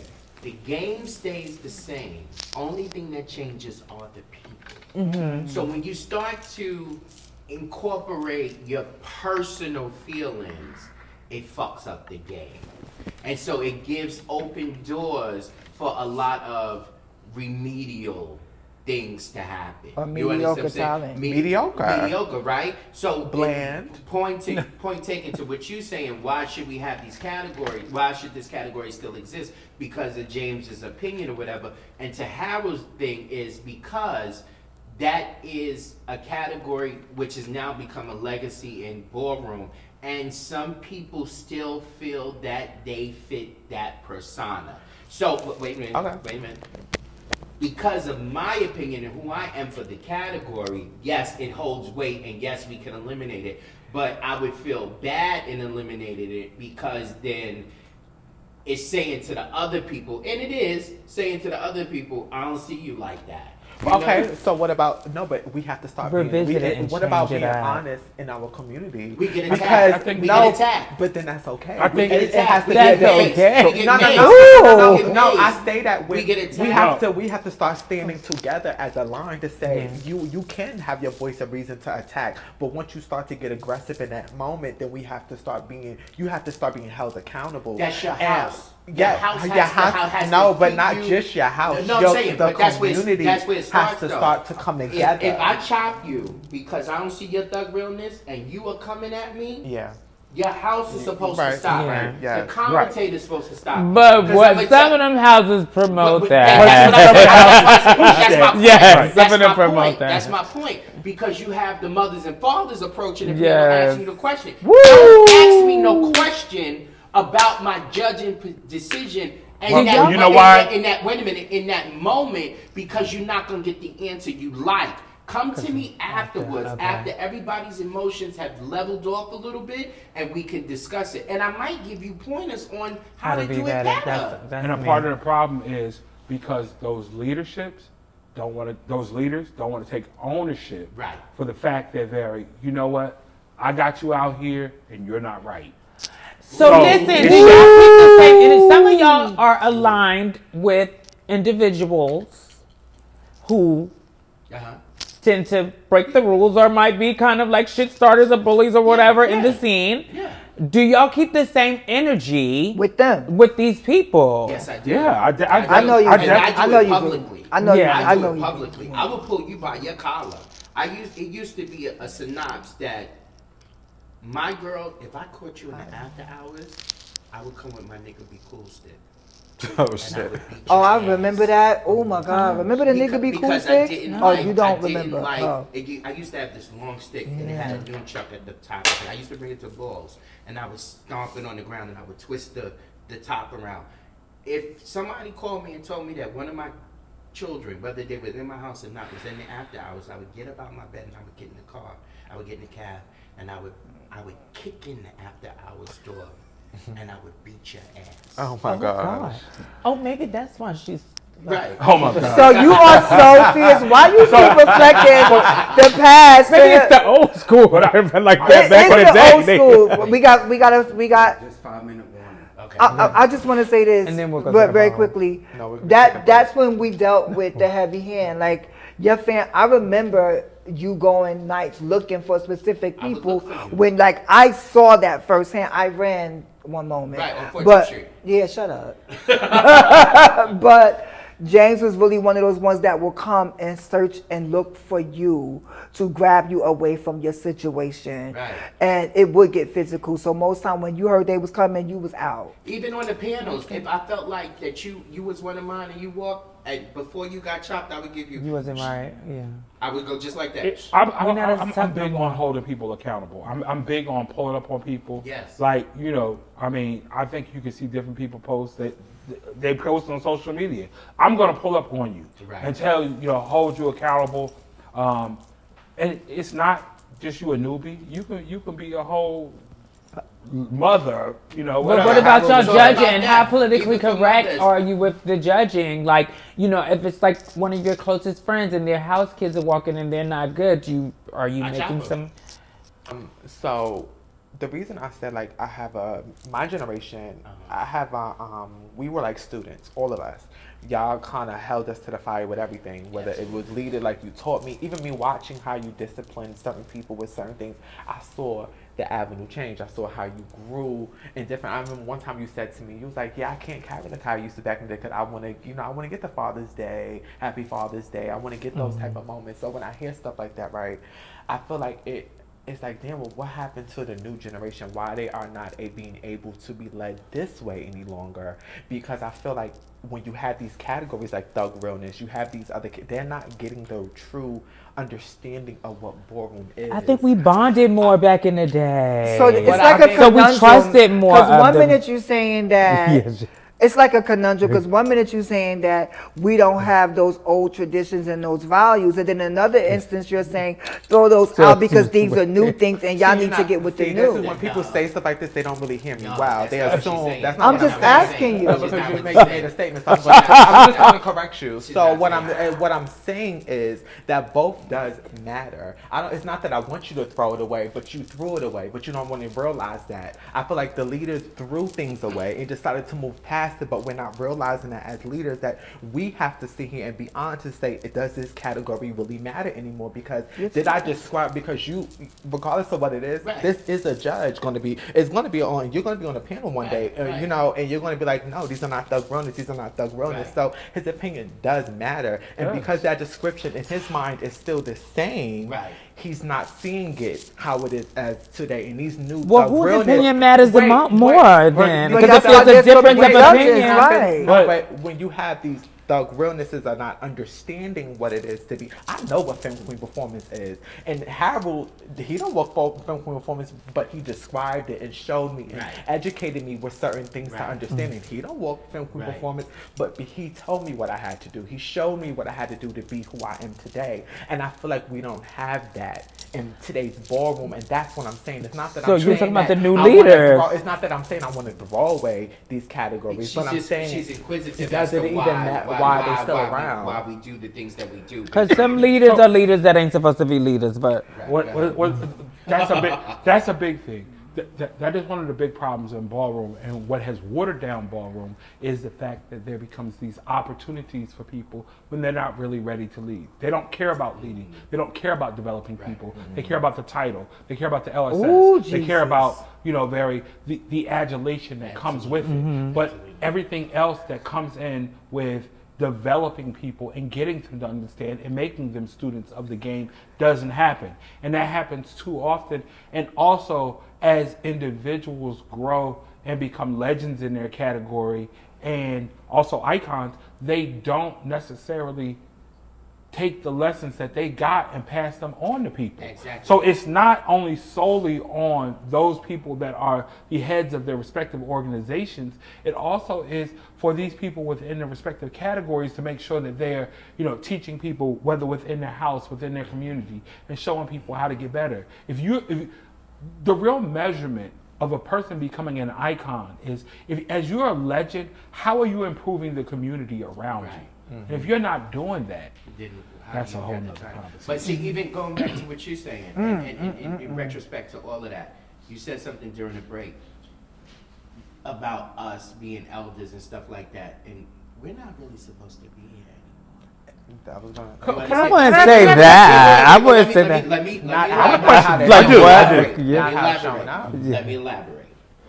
And this will go into your question, because I just realized about myself of a mindset that I've been trapped in. We're not supposed to be here anymore, right? When I was coming out, the legends either died or moved on. And not legends, the iconic, what we would call iconic figures now, either died or moved on from ballroom, right? We were the generation who changed ballroom in the game, right? We changed it everywhere. We came out, we were the first ones from traditional houses to start our own house, and we came out with 2 overall mothers and 1 father.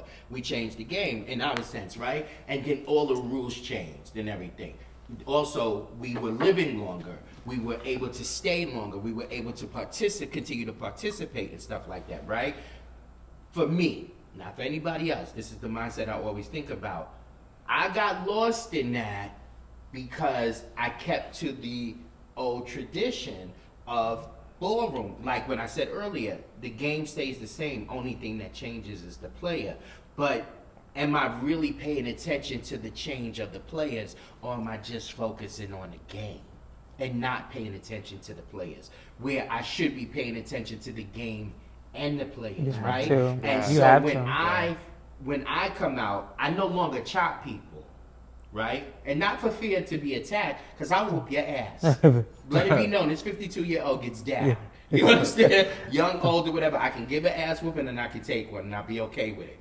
But I feel like the mindset of a lot of ballroom figures today is, give me a chance, right? Don't just throw me away just like that. Just don't chop me just like that. You don't know what I'm getting ready to do. Or are they entitled? Actually chopped me for the what ball was that? For the list ball. Right. And I took that with respect, because I understood that. And I understood that person, yes, they may have dragged it with the shadiness, right. But I always understood that it was more than just about what it was shade. It was what could you have done better in that category, and understand. I understood that, and I feel like the new generation, they don't understand that. Yes, that all still goes back to the leaders. That goes back to the leaders. It goes back to the leaders. And if I feel that strongly about the chop, I will chop you. But 9 times out of 10 nowadays, I don't think it's fair. More often, no.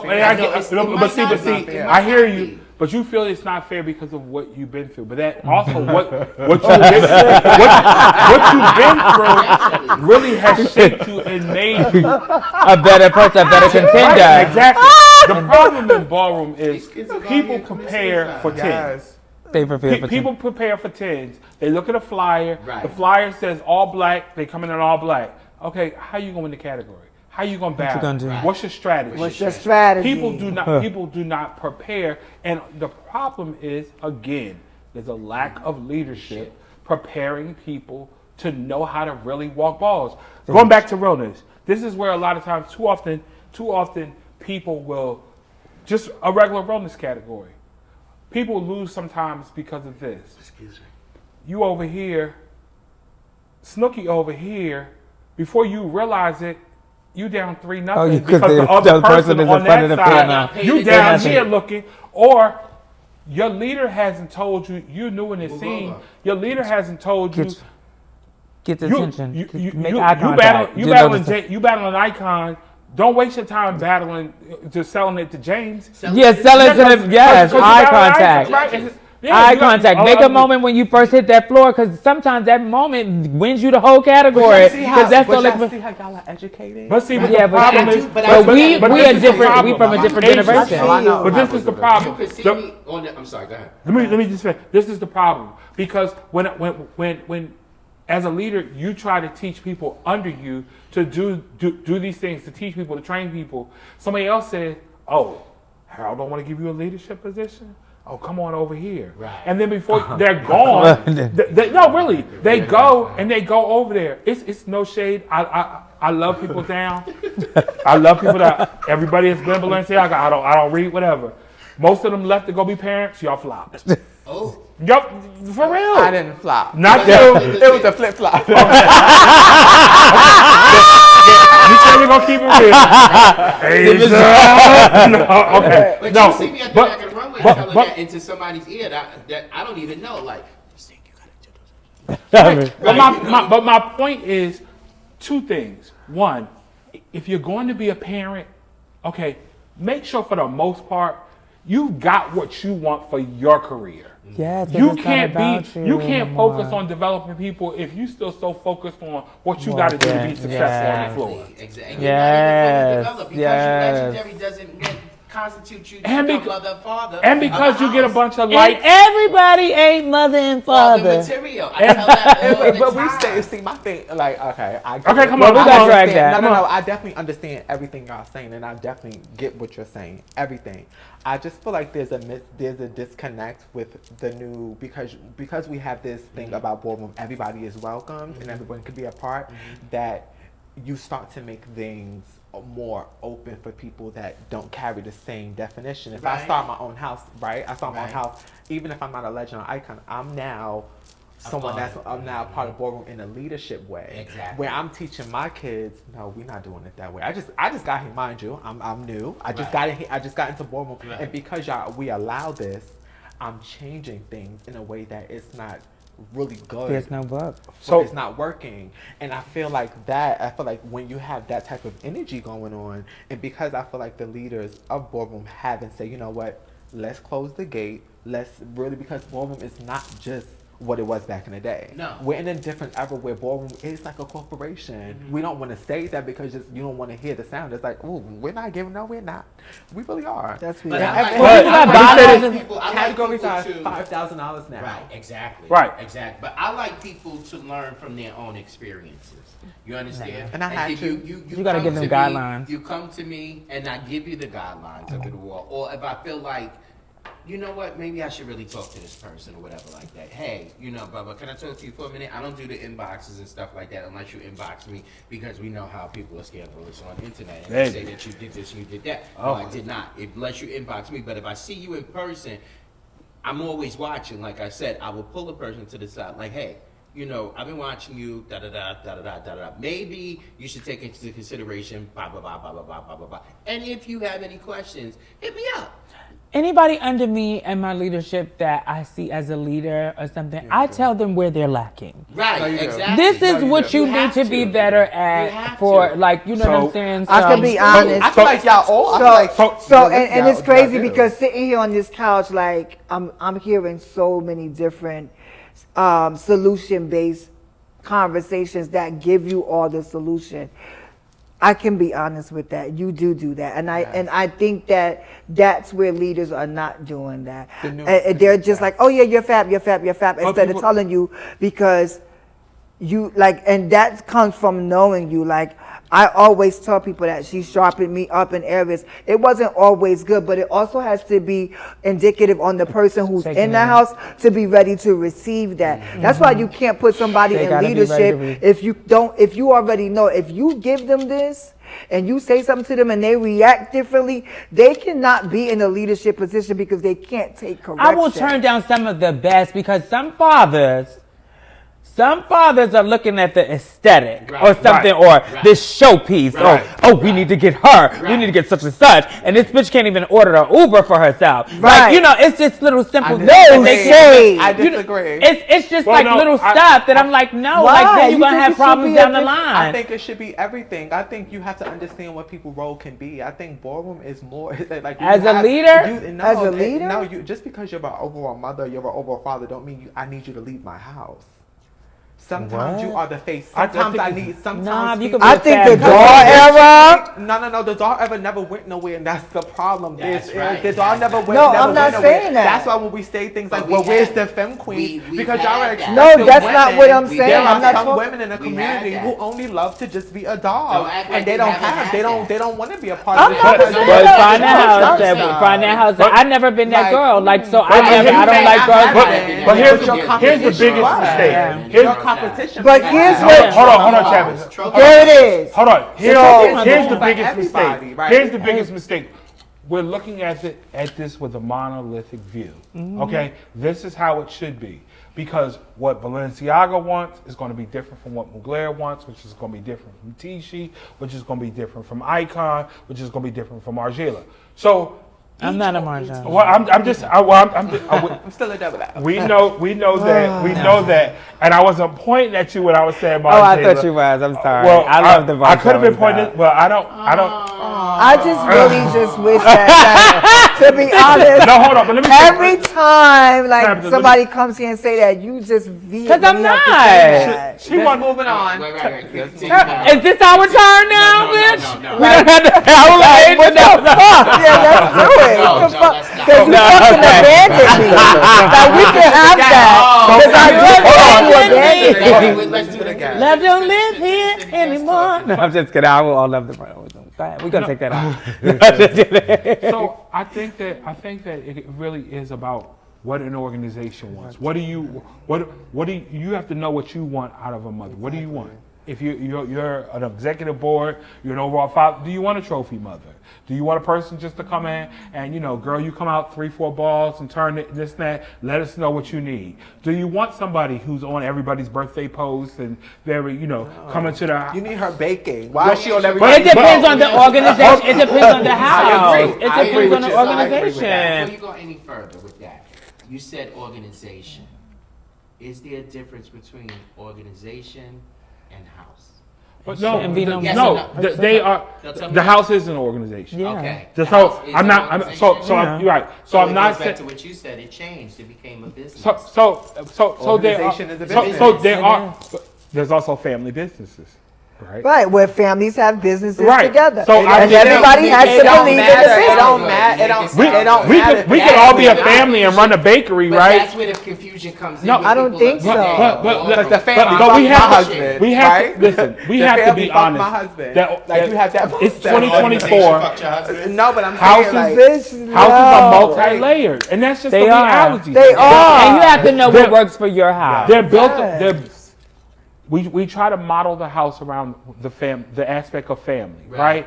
But there are going to be business opportunities for people because now ballroom is no longer in the shadows. So there are business opportunities.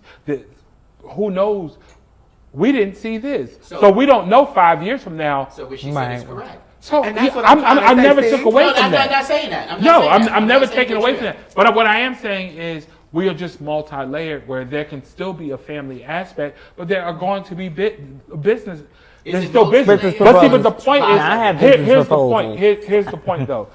An example: the House of Balenciaga has been blessed to get like opportunities sometimes. right. Okay, but that doesn't mean that well, Harold and Shannon or Dante picked this person. A girl left the house. A girl left the house because because there was an opportunity to participate in some event, Oh, they just talked about that. and she wasn't selected, and the people named who they wanted. They just talked about that. We just had somebody on here talking about that. I believe it may have been the Reverend. I think Gigi and Vinny. Somebody was on here Probably. saying how people get it twisted and they think that the house right, should so to what pick she them, said- but sometimes it's the casting people. Like it has Right, nothing the to do casting with people you. specifically Yes, asked, for and when certain they people. asked when it came her, to when it came to Legendary, the house being cast for Legendary, there were people that wanted to, everybody wanted to be a part. So we gave them a list of names and people's social media. They picked through. I will tell you this: the only thing Harold said to anybody for what's the Scout or whatever case was that when it came down to it, let me say that this person, Cha is a person who y'all definitely should consider because of the fact he's so talented as a dancer. He walks runway and he's a choreographer. Right. So I was looking at it from an aspect of after season 1. Well, definitely if it came down to choreography, he can help. Whatever behind that.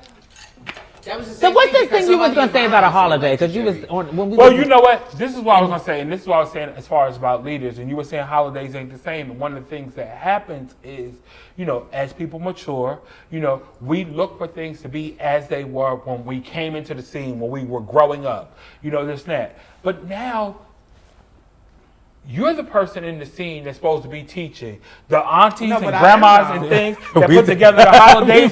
You're supposed to be the one putting it together for the rest of the family. Right. So Well, we have to understand. well, why are you pointing at them like it's Because them? But they what on about the we team, were- they on the because we- team. No, but but he's We right. are No, the he's oldest- Because as they brought these accountable. points I up, think and I was he's talking right. about before we came on here when she was talking about holidays, I love that. and she was just but talking I do. about. I am the one Yeah, who I was puts gonna this say together. so. Like so I was need gonna, Simone. no, Like we I were was the like, ones it's that- no shade. Like those were some of the most greatest moments. Is when we got together as a family. And girl, please, because I'm trying to hold it in. She When coming we back. got together as a family and we would eat and drink and talk and have fun. And those were the moments where you could get to know the people, because the people show up, whether they broken, whether they happy, whatever happened, and you get to, like, I'm that type of person. I need that instant contact. I need that. I understand the corporation piece and making sure that people have access to opportunities and creating those pockets. But I think that as a leader, that is given, right? You have to be able to select it. I just think that when we talk about leadership and putting people in positions, we have to be able to figure out their strengths of a leader. So I do feel like that ballroom is a place where we don't have that type of leadership. What was I saying before?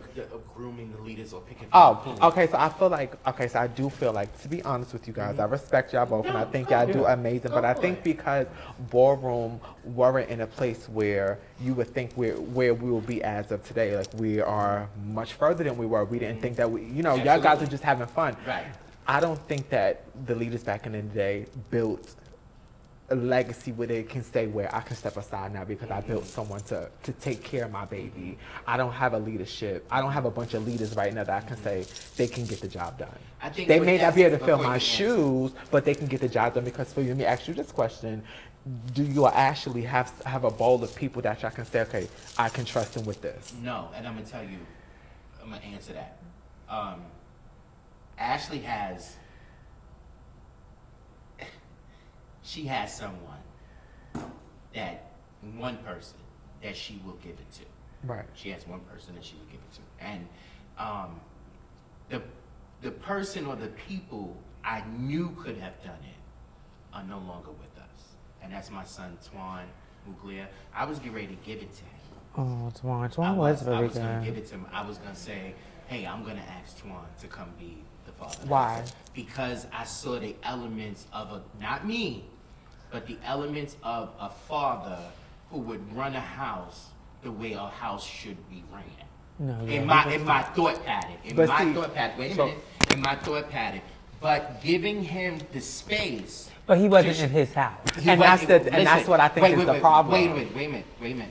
And give him the space to do it how he wanted to do it. Another one was my other son, Zola Muglia, but Zola is so entrenched into Muglia, I couldn't ask him to do that. Now, I think the problem is that the word leader is a problem. Because we use it so much, and we know that certain people, like we said earlier, people are not meant to be leaders, right? So when we say that the leaders didn't do this, the leaders didn't do that, what happened for us back then was we became, like you was a student of Ballroom, you absorbed it, you soaked it in, we soaked it in. When we came out, or even when our children were coming out, for me particularly, I would make you sit down and watch Paris is Burn. When you was like, it's a problem, because it was outside my house, I think, but that's what Ballroom has always been. It wasn't just about your house. It was about everybody. No, it wasn't. About It was a everybody. community. It's a community, It was. right? So if I can't find what I'm looking for in my house, I have to look outside of my house.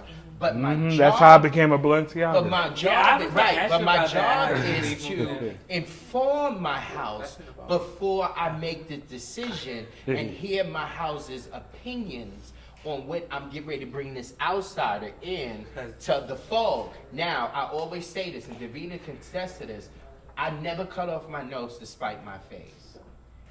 There was one point I was going to leave the house of Icon, right? I asked him to be Right. a father in Balenciaga. I swear to He God. called me when it was when Blog Talk Radio was going on and stuff. Something happened at one of the Remember Icon our balls. radio show? Remember the Icon ball, something that happened, and I was just over it. And I said, I am no longer, the house is shut down. That's what I said. And everybody was calling. And everything, and tell me, am I wrong? Everybody, I said I would go, but you got to take everybody. And everybody said, I'm not taking Quincy. And I said, Quincy? I'm not coming. Quincy's the I'm not coming. turner. Every house. More ways than one. Okay. God bless his soul. I Every love house, Quincy. every house would say that to me. Every house, the Balenciagas, the Milans, the the Revlons, everybody, or whatever, they would say it, and I would say, you got to take us all. Oh yeah, we'll take all your girls, but we won't take Quincy. And I said, I'm not coming. So I wouldn't cut off my nose. So if I brought somebody in and somebody said, absolutely not, it's a reason why you're saying it. And I need to figure out what that reason is. And if it's a valid reason, you can't come. So to answer that, I think that the one thing in Ballroom, we get the opportunity to kind of really measure a person's like commitment. A lot of times you see, with me judging, I'm judging because whoever was supposed to judge decided to back out or whatever the case. We try to give people opportunities, I think, within organizations. Right. To judge, to do things. Right. Absolutely. But you have people that, people say that people want the leadership, but they don't want the sweat, grunt work that comes with it. And that becomes the problem. That, I mean, and God knows there are so many people that, I've looked at, I'm like, okay, they're going to grow into something. Because I'm going to make I'm going to make you do it the right way. Yeah. I'm going to make you do it the right way. It's no cutting corners. No, just because you father or mother, you can't just put somebody in the house. You're going through an induction meeting. Right. You got to do that. You got to respect. The bylaws are in place, not more so to be so strict, but to guide us, and you got to kind of keep within in that to keep the structure of the organization. So, people don't want to do that. Then people... It's one particular individual, not gonna call no names, really wanted to be a father. You're not showing up for people. You're not even showing up for your own daughter.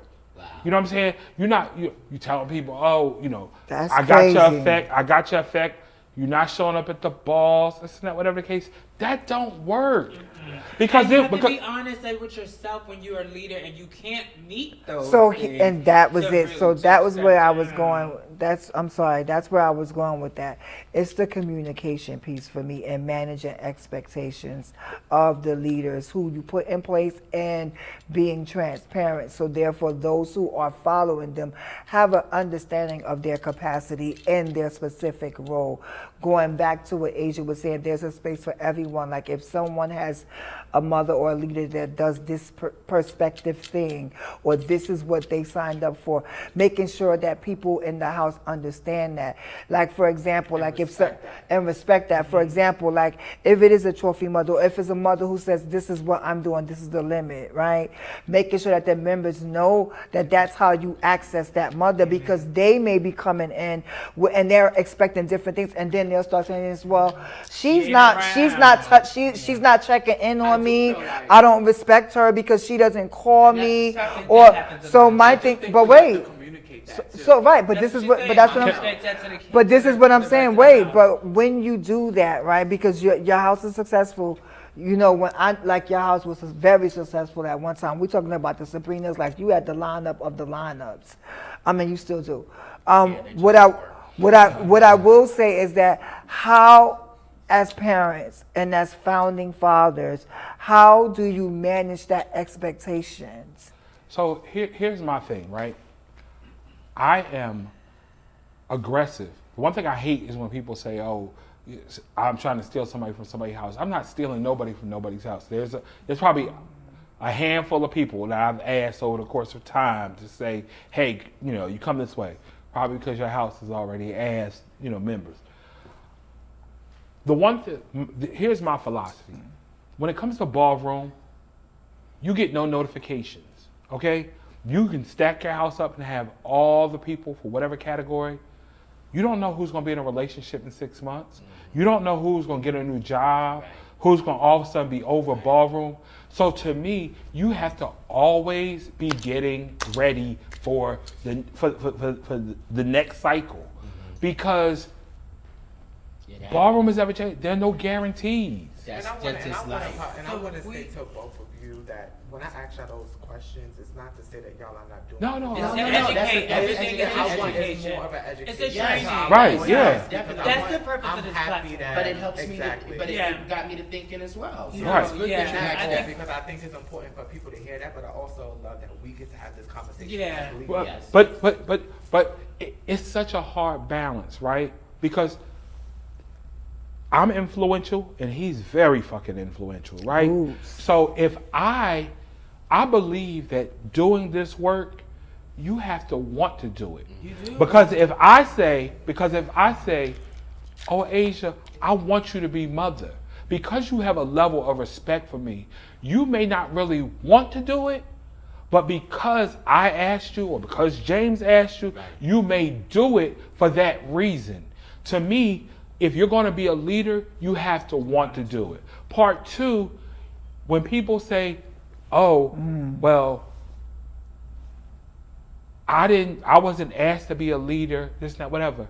If you can't advocate for yourself, how you going to advocate for anybody else? Jesus. And on that note- Wait a minute, but let me add Ooh. to that. Because one, right, it's educational. Oh, and my what you said, God. to answer your question, it's no longer perception for me, because people have gone different directions in life, whether it be work, life-changing situation, or whatever. They become a different person or more engulfed in who they have become as a woman and stuff like that. So I don't intrude on that part of their life, right? I wait for you to say, "Hey, I want to walk a ball." Okay, I'm there, blah, blah.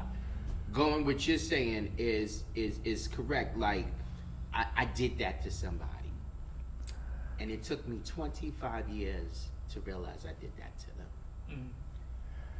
They probably never really wanted to be a parent, but because we're family and because we are best friends and our personal relationship, they probably just said yes, right? And from that, though, they have formed a beautiful sisterhood with someone who was a rival, but they became sisters, right? and met other people that you probably wouldn't speak to on a regular and create a beautiful relationship. That was the good part about it. But because you're not advocating for yourself, I don't know what was really going on. And we could talk about a multiple of things, but that one thing you will not touch with me because you don't want to disappoint you. Right. So I would say this.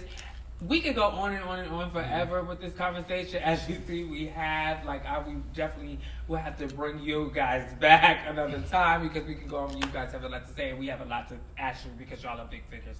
I want to go to the bowl really quick and do these questions before we close out. Yeah. We probably definitely gonna have to do this in a part 1 and part 2 segment because we have been going. But where's the bowl? Let's we'll be right back. So you know what time it is. This is where we get crazy, we get sexy, and we get cool. This is the Femme Queen Crazy and Sexy Cool Shot Game Hour. And we're about to get messy with the girls. Stay tuned. So my question I have for you, what do you guys, all of each and every one of you, what do you think that you can do better in ballroom moving forward?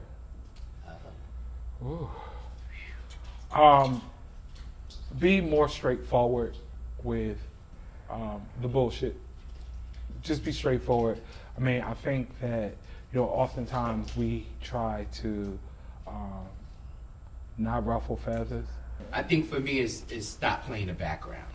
Like I faded to black a long time ago, and I think by doing that it has caused a ripple in ballroom where I used to be very vocal and stuff like that, and not bullying people, but just saying, hey, don't do this, da da da da. But letting a lot of things slide has left the door open, like y'all always saying, for things to happen in ballroom that shouldn't be happening. Well, I do want y'all to know that, do we ever think about that when we started, a person is not, new leaders are not going to love and appreciate the house that you both started. So I think sometimes because you're not, it's this kind of... And you shouldn't be a leader of that house.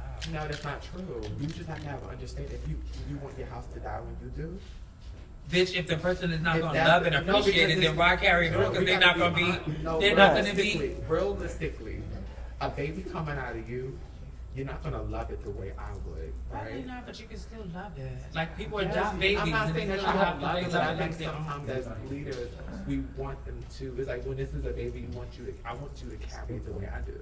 And I think sometimes our leaders think like, can I say this? In my house. But are we not looking at what's going on? It's just like, so let me I say think this. that, so are you supposed to just give it over to anybody that just want to come in?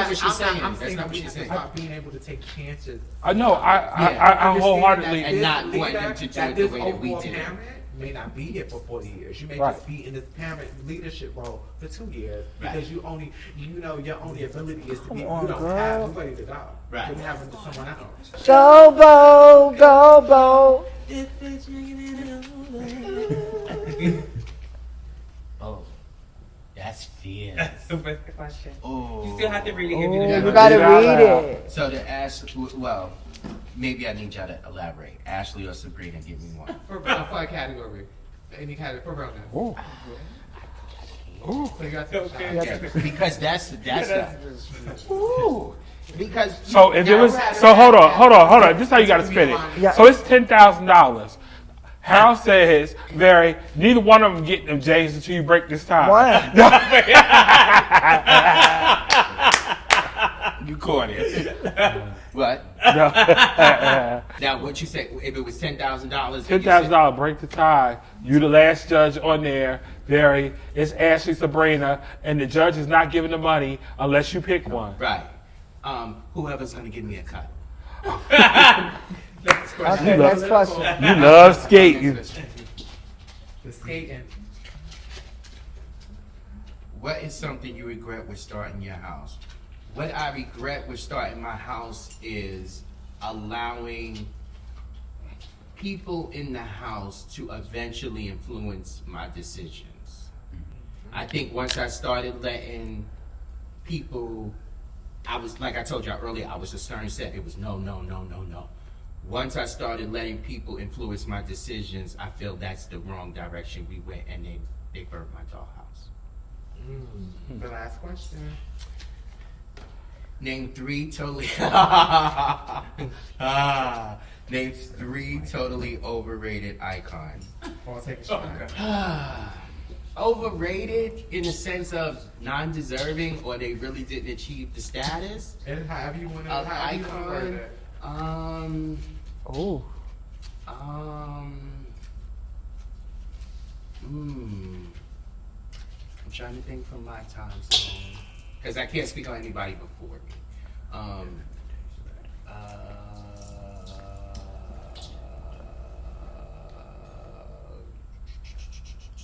Undisputed. No, there's somebody. Oh shit. Undeserving. Overrated. Overrated.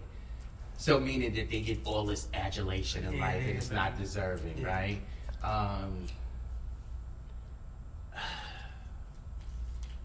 There's somebody like right there in front of your. Yeah, it's but like I right there. I can't really pinpoint I'm exactly giving it because a I'm trying to shot. think about people's, come outs and wins and stuff like that. But I'm Yeah. thinking about that and all of that. Well, who was the But you people know when the they, most when they thing I deemed know them icon and you heard about it? It was Who like, was the people child. you was like, I don't know. Oh, all of them. Okay. Harold could tell you. I always said no. But everybody? Damn near.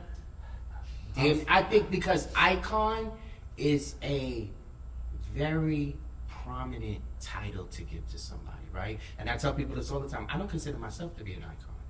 I consider myself to be legendary.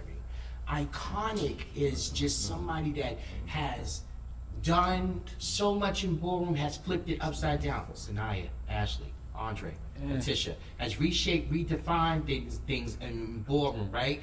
Their input and contribution to ballroom still to this day speaks such volumes. I'll even throw Harold in there as an icon, because remember when you got deemed, we was in the back of the thing, and I told you at that time, because of your house, it was deserving because you took something and you, not only with your own personal category, but your entire house, and you left.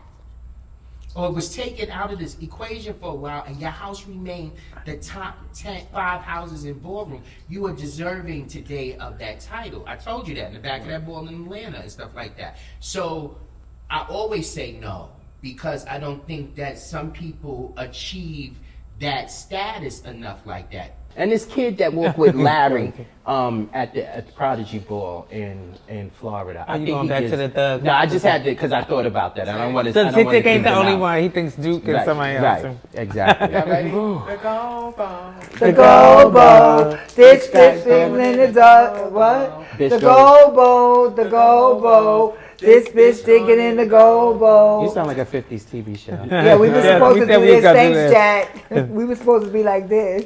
Ain't Oh no my chicken. God. What was the shade with the Mugler? At what point and when? What are you talking about? Oh, I asked that question when, because you separated 'Cause the you house, became everything. So what, yeah. what was that about? So the story is that at the time, Julian was the overall father. David was the founding father. Whitney was the overall mother at the time. So Julian and Whitney were both stepping down from their respective roles, and they wanted to replace them with people from within the house. David and I had a very good relationship for years. It's not whatever. Me and David had a personal falling out, and David felt like, as founder, that I wasn't going to be overall father of his house. So, he tried to be democratic about it, and he had a meeting where he asked people in the house. People overwhelmingly felt that I should be, and then different things started happening, and whether there were board meetings and I wasn't a part, and decisions being made, and then the decision was made to make Stasha the overall mother and not Raquel. So that became a thing. So Stasha became like the mother, and also. Speaking of asking people outside of the house, rest in peace, they asked Jihad to be overall father and Jiggy Chanel. They asked Jiggy to be father. Yeah. So Jihad asked, well, what about Harold and Rodney? Now I know this for a fact because Jihad came back and told me the whole conversation. So Jihad was like, no, I can't do that. You know, those are my friends, those are my people before ballroom. And when Jihad told me that, I was out. You know, and you know, I always will love him. You know, for this to this day. And you know, while it was difficult at the time and hurtful, I think it is the best thing that happened to me in my ballroom career because it allowed me to create, you know, just my own, and you know, just build from there. Absolutely. Next question. Lord have mercy, here we go. That's how the tree is built. Which executive realist do you not don't you see it for? Oh my God. Answer the question. I'm trying to think.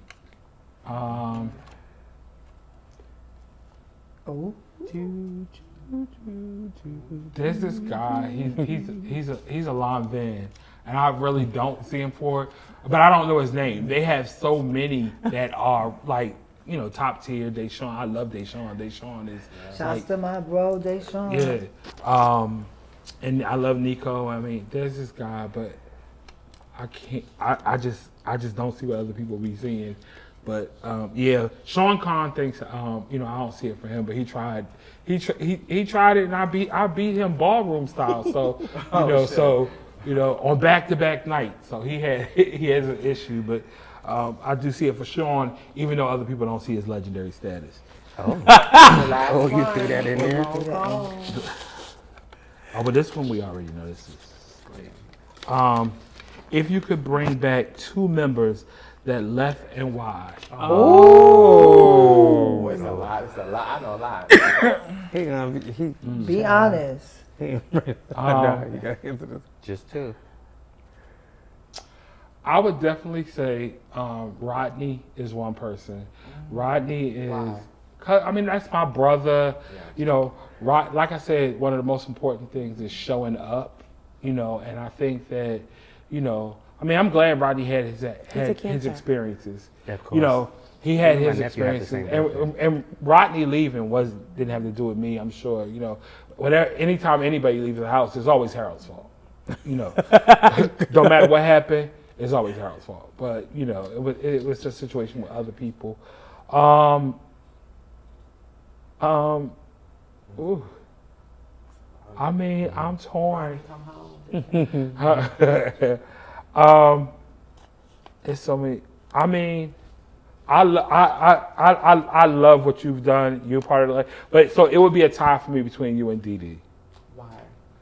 I just think that like Why is Dee it Dee a was tie? there. No, I know. I was being messy. Right. Well, I mean, I loved, you know, when Dee Dee was in the house. I felt like, you know, I think that, you know, she had been successful. I think that she, you know, really started to really like stamp, you know, her way. And I mean, I honestly feel like you are the legacy for Femme Queen performance in the house. You were, you know, indicative of New York, Balenciaga, this and that, whatever. You know, I'm happy for you, and then I just think that, you know, you've grown. I think that, you know, time heals all wounds. Yeah. That's just, you know, where I am. And that's crazy. Because let me sit that. I used to think you were from Philly. Really? I used to see you walk in Philly. I'd be like, "Who is that girl?" And they would tell me all the time. I would see you again and give her, "Who is that girl?" And they would tell me again. And they would like, I'd be like, "Who is that girl?" And they would like, "We keep telling you that's Asia." And I was like, "Well, how's she?" And they would like Balenciaga. Then I started seeing you hanging out with Courtney. So I was like, "Oh, she's from New York." But every time I saw you, you just looked different, and I didn't know that you was the same person. So when you would Vogue and stuff like that, I would be like, "Yo, this chick Vogue's down. Who is that?"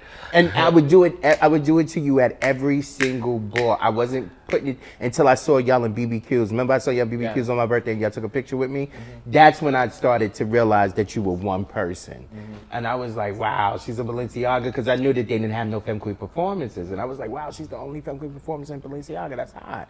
Yeah.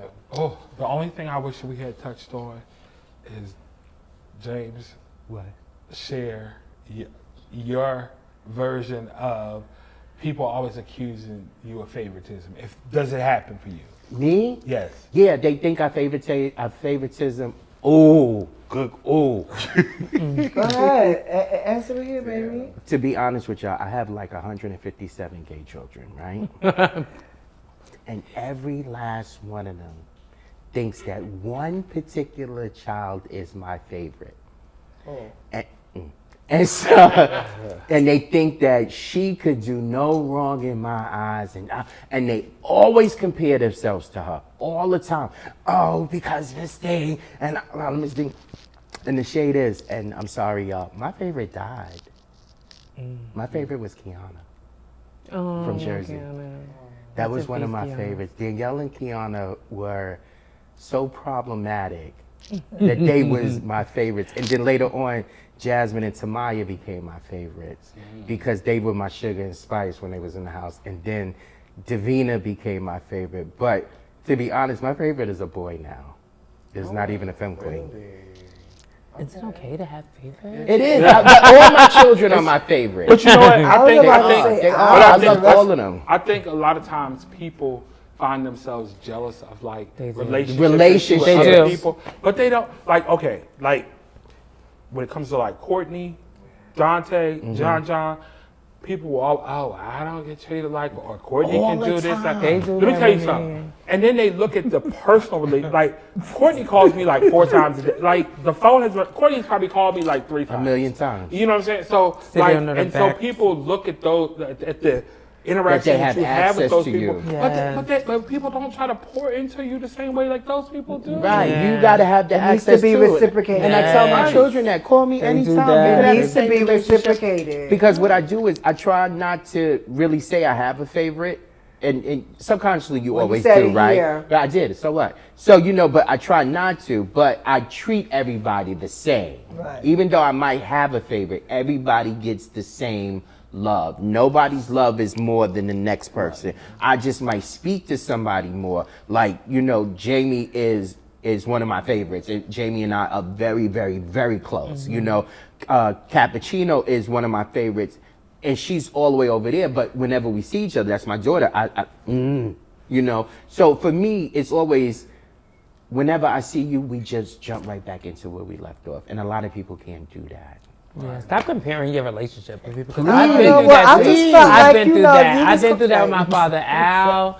When I was in the Lord, people were like, "Whoa, it's Tempress." I was like, "Blah." Here, they swear that me and Benny. They was like when I was in Marcella.